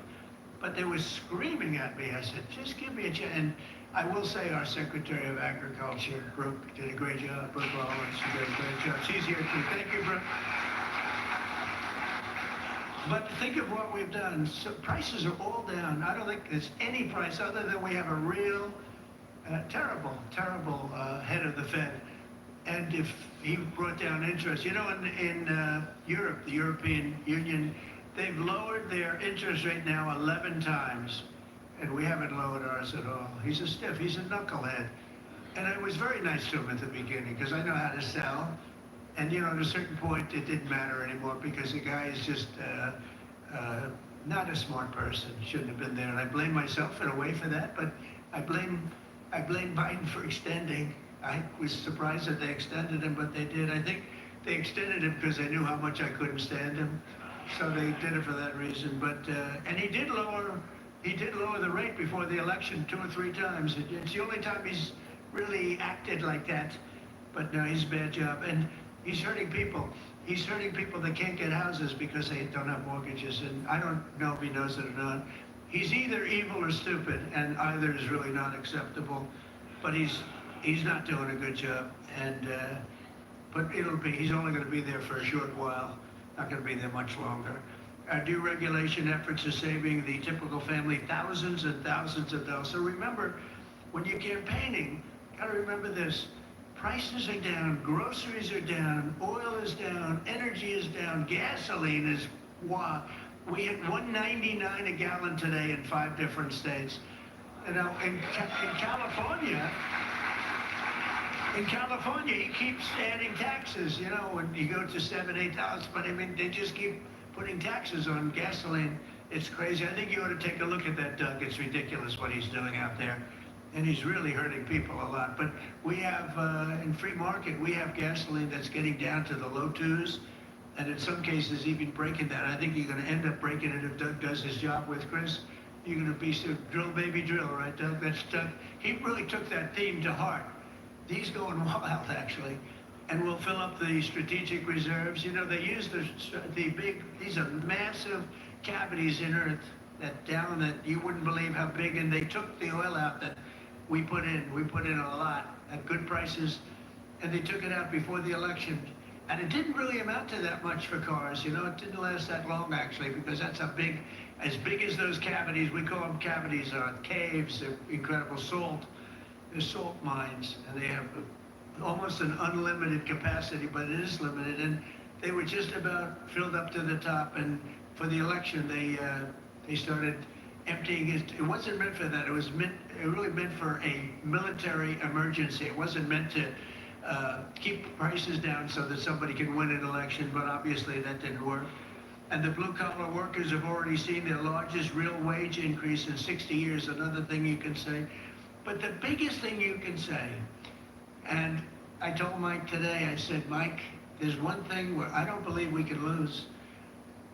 This is a Flowdesk commercial. What's Flowdesk? It's a platform where you can design unique emails to grow your business. Just ask Mary at 5 Mary's Ranch. She uses Flowdesk to reach thousands of customers and keep the orders rolling. Flowdesk, design emails people love to get. I guess I'm not the easiest person to please. I like things just right. That's why I love Redfin's home recommendations. They know what I want even before I do. A home that's just right. Yeah. Huh. Noom has GLP-1 meds now? Yes, Noom combines medication with healthy habits so you can lose the weight and keep it off. Yeah, GLP-1s starting at $149. That's Noom smart. Noom, the smart way to lose weight. Most affordable panties that can absorb up to 2 Oz and work better than any pad or diaper. It's Sleep Hip, the panties designed just with women over 50 in mind. With a gentle high-waist tummy control panel, Sleep Hip smooths your tummy, while its lift and shape design gives your curves the support they deserve. The fabric? Soft, stretchy, and breathable, so it moves with your body, not against it. And with a built-in leak-proof core, you stay dry and confident, without pads, liners, or bulky diapers. Sleep Hip isn't just underwear, it's freedom. Freedom to move and to live your life without second-guessing your body. Try Sleek Hip completely risk-free for 45 days. If you're not in love, send them back, no questions asked. This is your time to feel supported, secure, and confident, inside and out. Grab yours now while our sale is still on. So, at the end of my first term, I was so proud of myself because I worked very hard, and pharmaceuticals, drug prices, went down for the first time in 28 years. Think of that. First time in 28 years they went down. You know what they went down? 1/4 of 1 point. Little much. The line was almost straight. It was like key, but it went down. First time in many years. 28, I think. And I was so proud I called a news conference to announce that drug prices have gone down for the first time in many years. And I thought it was great, but then I did something much better. And this is what you have to run on. I have a friend who has a serious weight problem. Serious. He's brilliant, but extremely heavy. I'm being nice. And he takes Ozempic, or as they call it, the fat drug. And he's a brilliant guy. He's rich, tough, highly neurotic. He's a mess. He's a total mess. But he is brilliant and rich. And he was in London. And he calls me like president. He always used to call me Donnie. Now he calls me president. That's good. I like that better. He goes, President, what's going on? I just bought the Ozempic for $88. And in New York, I paid $1,300. Same factory, same company that makes it, same everything. $88 to $1,300. He said almost $1,300. And I explained to him that that's the way it's been for many, many years, where people actually go to Europe in order to buy drugs. When they come back, they'll load it up. In fact, sometimes they get arrested for having so much they think they're drug addicts. They just buy months of supply because it's sometimes 1/10, 1/8, 1/5, 1/2. It's a tremendous difference. And this is for the people in this room, because this is something that nobody else can do. We're going to get the drug prices down, not 30 or 40%, which would be great, not 50 or 60, no. We're going to get them down 1,000%, 600%, 500%, 1,500%. Numbers that are not even thought to be achievable, because I used a certain talent that I have and convinced the drug companies that you have no choice. The drug companies were selling drugs, same company, in Europe and other places, based on what Europe told them to sell them at. And they said, let America pick up the difference, and I wouldn't let it happen. I wouldn't let it happen. So I invoked what's called a favored nations provision, so that we will pay the same price as the lowest nation anywhere in the world. And drugs will come down, like from, as an example, $1,300 in the case I gave you. They'll come down from $1,300. Now, in the world, they'll go up a little bit, not as much as you think, because the world is bigger than the United States in terms of population, as you probably know. But it will go up. And maybe it'll go up, instead of $88 or $90, it will go up to 110 or 120 or 140. But we're going to come down to 140. So you're going to have it coming down from $1,300 to 140, 150, 160. What difference? I mean, somewhere big. And it'll be, serious. It'll be numbers that nobody can even imagine. That's going to have a huge impact on Medicaid, Medicare, even Social Security. It's going to have a huge impact on everything. So I just want you to know that that's one of the things that you have, and they'll never be able to take it away from you.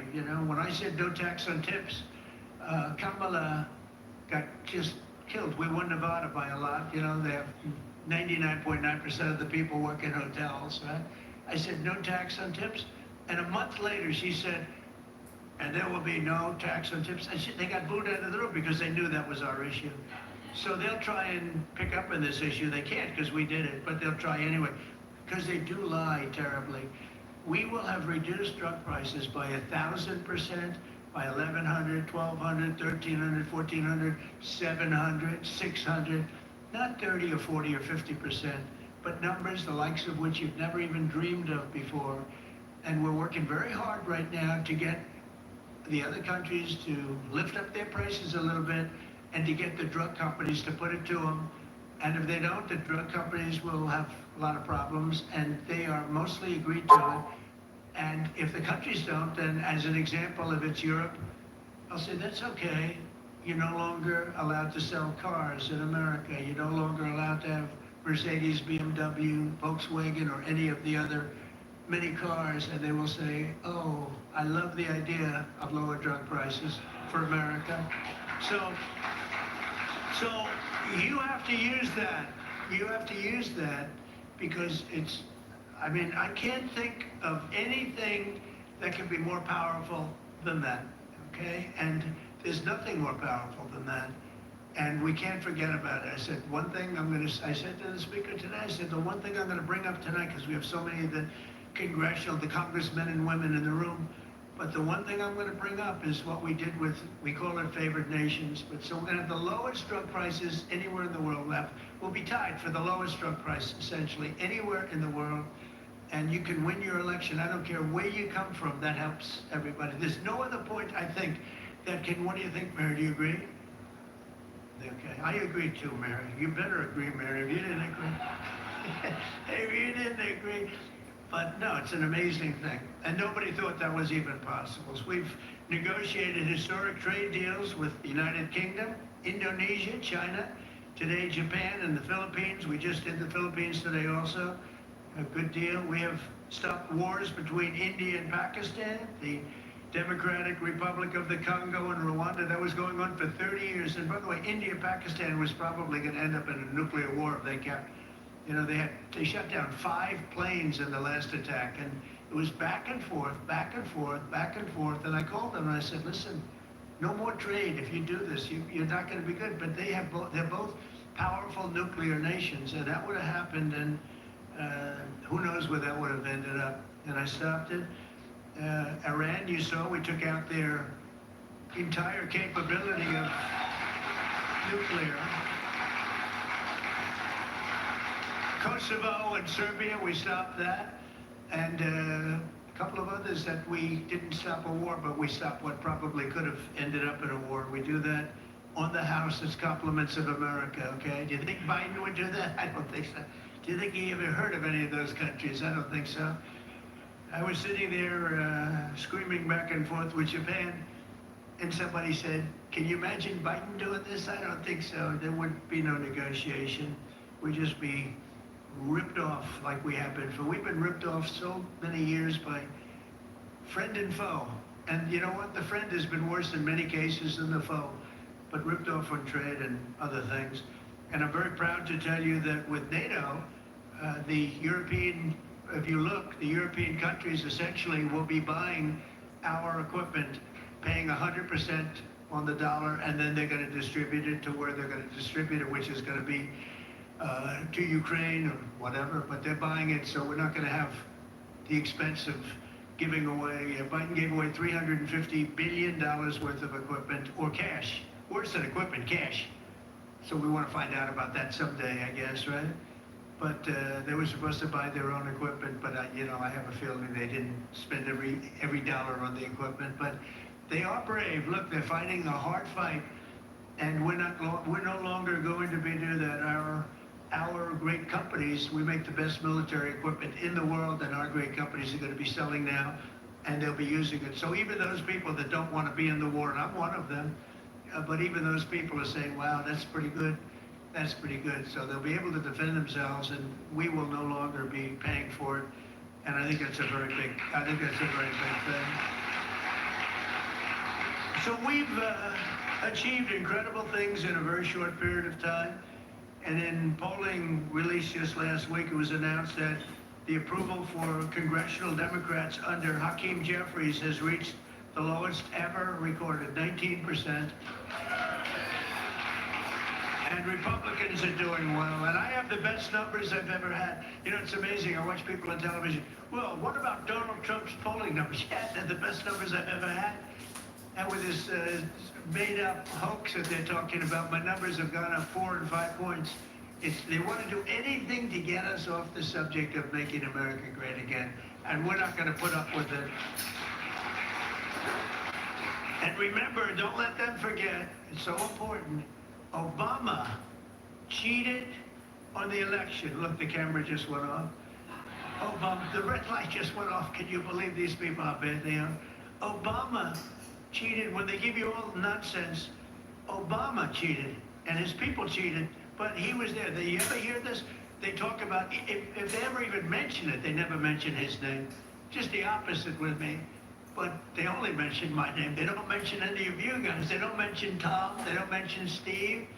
They don't mention our great speaker. They mention Trump all the time. I'd like to have them mention you. But remember this, Obama cheated on the election. And we have it cold, hard, blue, and it's getting even more so because the stuff that's coming in is not even believable. So, and you should mention that every time they give you a question that's not appropriate. Just say, oh, by the way, Obama cheated on the election. You'll watch the camera turn off instantly. But I want to thank all of you again, once again. This is an incredible job. It's incredible people, really incredible people. And you know, it's very interesting. I got to know so many of you over the last 6 months, really. But so many of you, some I didn't know. But you have tremendous talent. And you have some I spoke to too much. And I particularly like the ones I didn't have to speak to at all, Mary. I didn't have to call Mary. But in particular, but I like them all. Look, in the end, we got there. We got the vote of almost a couple of people that will never vote, no matter what. You know, they think it's so cool not to vote. They have no suggestions. They have no ideas. They have no nothing. They just want to vote no. I don't know why. They're not doing very well on the polls right now, by the way. I'll tell you right now. But I want to just, if I could, for a second, because he really deserves it. Is truly a spectacular person, spectacular man. I'd like to ask the Speaker, Mike Johnson, to come up and say a few words.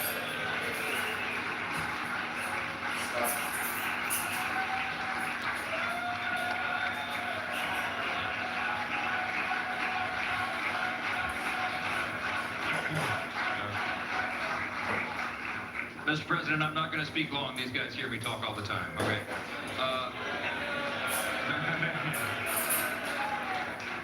I just want to say that we have been making history together, and we're making history because you are the visionary, bold, strong leader that America needed. The American people recognize that. They gave us a mandate, and we're delivering on it. The exciting thing about the Big Beautiful Bill is America First is no longer just an agenda. It is now the law of the land, my friends.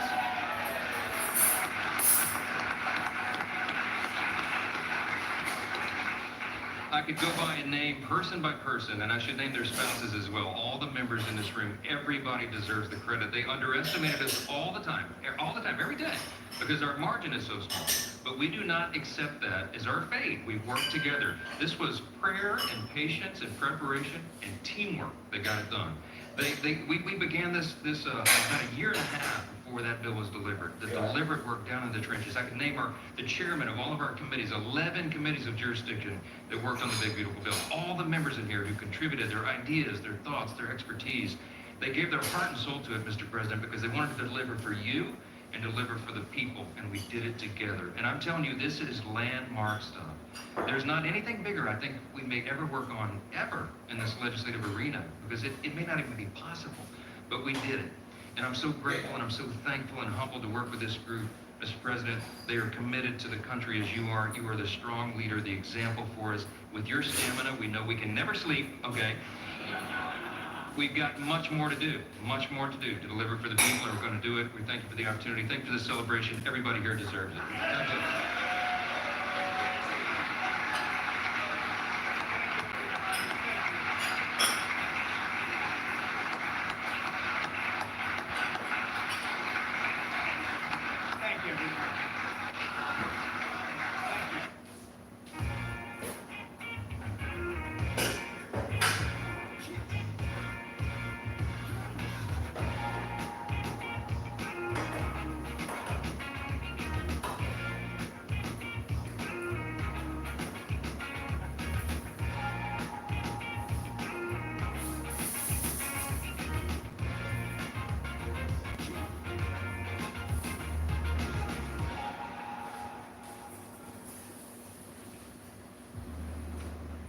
100% grass-fed beef sticks from Paleo Valley are 30 sticks for just $36 right now. But before you go and buy them, here are 5 reasons I replaced processed snacks with these. Number 1, the ingredients. There's 100% grass-fed beef from American Family Farms and organic spices, which makes these sticks incredibly flavorful while keeping things clean. Number 2, they're naturally fermented, which creates a great flavor, but without the preservatives like encapsulated lactic or citric acid found in all the other meat sticks. Number 3, they're perfect for when you're trying to cut back on processed carb-heavy snacks, but still want something satisfying and delicious. Number 4, they're super convenient. I keep them in my bag, the pantry, my desk drawer, and I send them off to school with my kiddo. They're a great protein-rich snack that won't hinder my health goals. And number 5, they're from Paleo Valley, which means everything is well-sourced, 100% grass-fed, grain-free, gluten-free, soy-free, 0 grams of refined sugar, and absolutely no seed oils. Like I said, they're 36 for $36 right now, so go and check them out.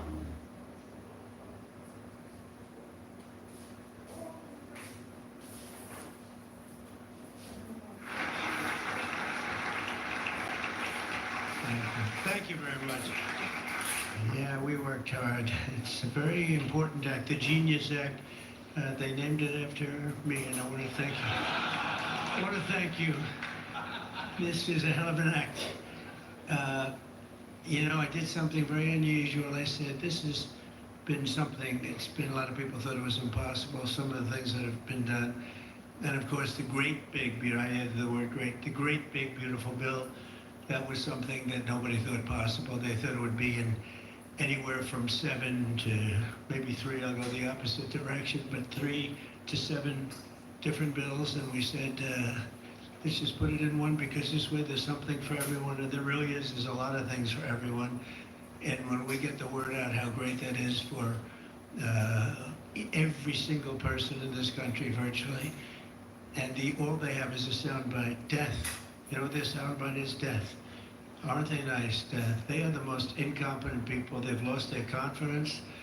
They've lost everything if you think about it. But Jasmine Crockett is on her way. She's on her way. She's the new star of the Democrat Party, Jasmine Crockett. They're in big trouble. But I have to tell you, that was great, and this was great. And I'm so tired of making phone calls at 2, 3, 4 o'clock in the morning, getting calls from our great speaker. Sir, we have 12 hard no's. I say, Mike, it's 2 o'clock in the morning. We have 12 hard no's. The good news is I call up, hello, Jim, how are you? Sir, you have my vote. Boom. Sir, you have my vote. They just want a little love. Unfortunately, it's always the same 12 people. It's 5 senators and it's 12 congressmen.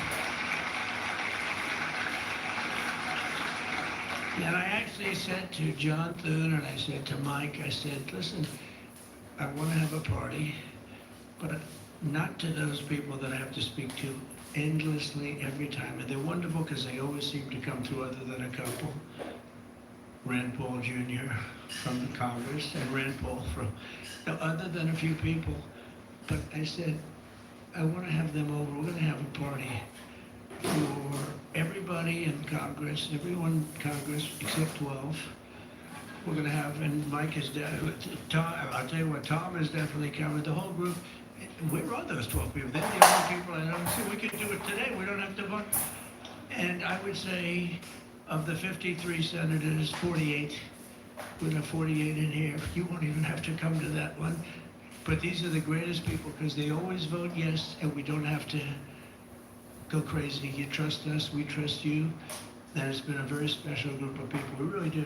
I mean, 96% phenomenal and 4% extremely difficult. Do you agree with that? But they get there, most of them, not all of them. Those are the ones we really don't like. But I want to thank you all for being here. This is really a big day. This afternoon, we take a giant step to cement American dominance of global. All right, guys. I think I'm going to end the live there. I know it's got 38 more minutes, but the live been going on for a while. I've been studying and cooking and studying and cooking, listening to everything. But I must truly say, what the president is trying to do, and we can only go on effort. President Trump is trying to really make this country great by going across the world righting all our wrongs as it pertains to trade deals and, whatever deals that, has the United States going back and forth with other countries who've been really giving us a raw deal. And I do know that for a fact. I'm from Jamaica originally, and if I want to take a car to Jamaica, whether it's a used car, a brand new car, the amount of taxes they charge you just from moving that car here from here to the United States into Jamaica, oh my God, you are literally paying for that car twice over. So a lot of people, what they do, they have a system where they break down the car in pieces, send it to Jamaica, and then reassemble it when they get there. You shouldn't have to do that. Just the fact that it's coming from the United States, they charge us a lot of money. And I'm Jamaican, and I know this for a fact. If you're Jamaican, you'll know that. And, like he said something earlier about the drug companies where, Europe, they'll charge, the Europeans, $80 for, for Ozempic. But then they come here to the United States and the Europeans say, yeah, let America foot the rest of the bill. And they charge you $1,300 to get it. Now, I know you guys seen these Ozempic commercials all over the internet. Why do you think that is? It's because of the deals that he's making. A lot of people say he's just making deals. It's just look good on paper, but he's not really doing anything. I live here in Miami, Florida, where it's always hot. So people ACs are always on, and gas prices are down $2.87 where I live. That's the lowest I've seen it in the past 4 or 5 years, and that's a fact. I live in Miami, so I know for a fact that I am feeling it. I can now go out and buy those big boxes of eggs, the ones that come with about, I think, I don't know, 3 or 4 dozen in those rectangular boxes. And I can go out and buy a box of those and don't feel like, oh my God, did I just spend $30 on this? No, I spend less than $20, on that boxes of egg. So me personally, not because I'm a Republican, but I've actually seen what President Trump, him coming into the presidency, I've seen that shift. Now, a lot of things take time. Joe Biden and Kamala Harris, they've been ruling for the past 4 years. Whatever, relatively. And honestly, gas prices were never low. You know what I mean? The country was never put first. Just to see what the president is doing right now, I've always the president of a country, and you are in a state where, okay, I'm sorry, you're in a state where the country's ran from. How is it that state you're running the country from is in a state of shambles? DC, I don't know if anybody's been to DC, but I've been to DC a few times. And I remember the first time I went to DC, I expected to see this super clean, super beautiful, super, historic place. And it was that. It was that, but it wasn't. You go there and graffiti everywhere. The streets look bad, even right outside the White House. Not even 100 yards outside the White House. People are getting mugged, for real. And I said, I live in my house. You know what I mean? And anything outside my gate, nah. I'm not gonna, no. It can't be no type of way. It has to look good. You know what I mean? I live in a pretty decent neighborhood, and I don't want to see a bunch of booger yagas around in my neighborhood. If I see certain things, I'm like, yo, hey, I'm a tattletale. I'm a tattletale MFer. Hey, I don't want that in my neighborhood. I don't want that close to my house. I don't want that close to my family. And I don't care what people say. I've been a correctional captain for years, and some of the biggest tattletalers are the ones in prison. You know what I mean? So if anybody's gonna say, oh, you're gonna tattle, yes, it's my neighborhood. I want to keep the value of my house up. I've invested into my house, and I want to keep it high and growing. I don't want the taxes to go with it, but I want to keep it high and growing. It's the same thing. You're the president of the United States. Who wants to live in squalor in the big house? The big house is in squalor. And that's what Joe Biden and Kamala Harris be living in. Just like Gavin Newsom, in California. You're talking about you want to run for president in the next 3.5 years? Look at California. It's a pigsty. You can't do anything in California. You can't drive in California and park your car for more than 5 minutes. You got to turn it off. That man wanted to force everybody in California to get an electric car. What? So you're telling me my car is paid off and I got to get rid of it and go buy an electric car just because of your stupid mandate? Huh? I just don't get that. You know what I mean? And then they called President Trump a dictator. Ow. You know what I mean? California is a dictatorship state. Such a beautiful place, and so poorly ran. You know what I mean? And I've always said, yo, I'd move to California, but then I'm a two-way advocate. That means I love my firearm. I would never move to California. You crazy? All that foolishness is because of him. All those homes burned down. You want to tell me you live in a state where fires are a reoccurring thing, and you haven't figured out a system to where there's pipes running all through the county of Los Angeles, where if something happened, oh, go to sector such and such and such, turn on the main sprinklers, run them to the ocean, boom, out that fire ASAP. You want to tell me some engineer cannot create that in a state where there's always fire? Come on, man. You spend all your time, going against people,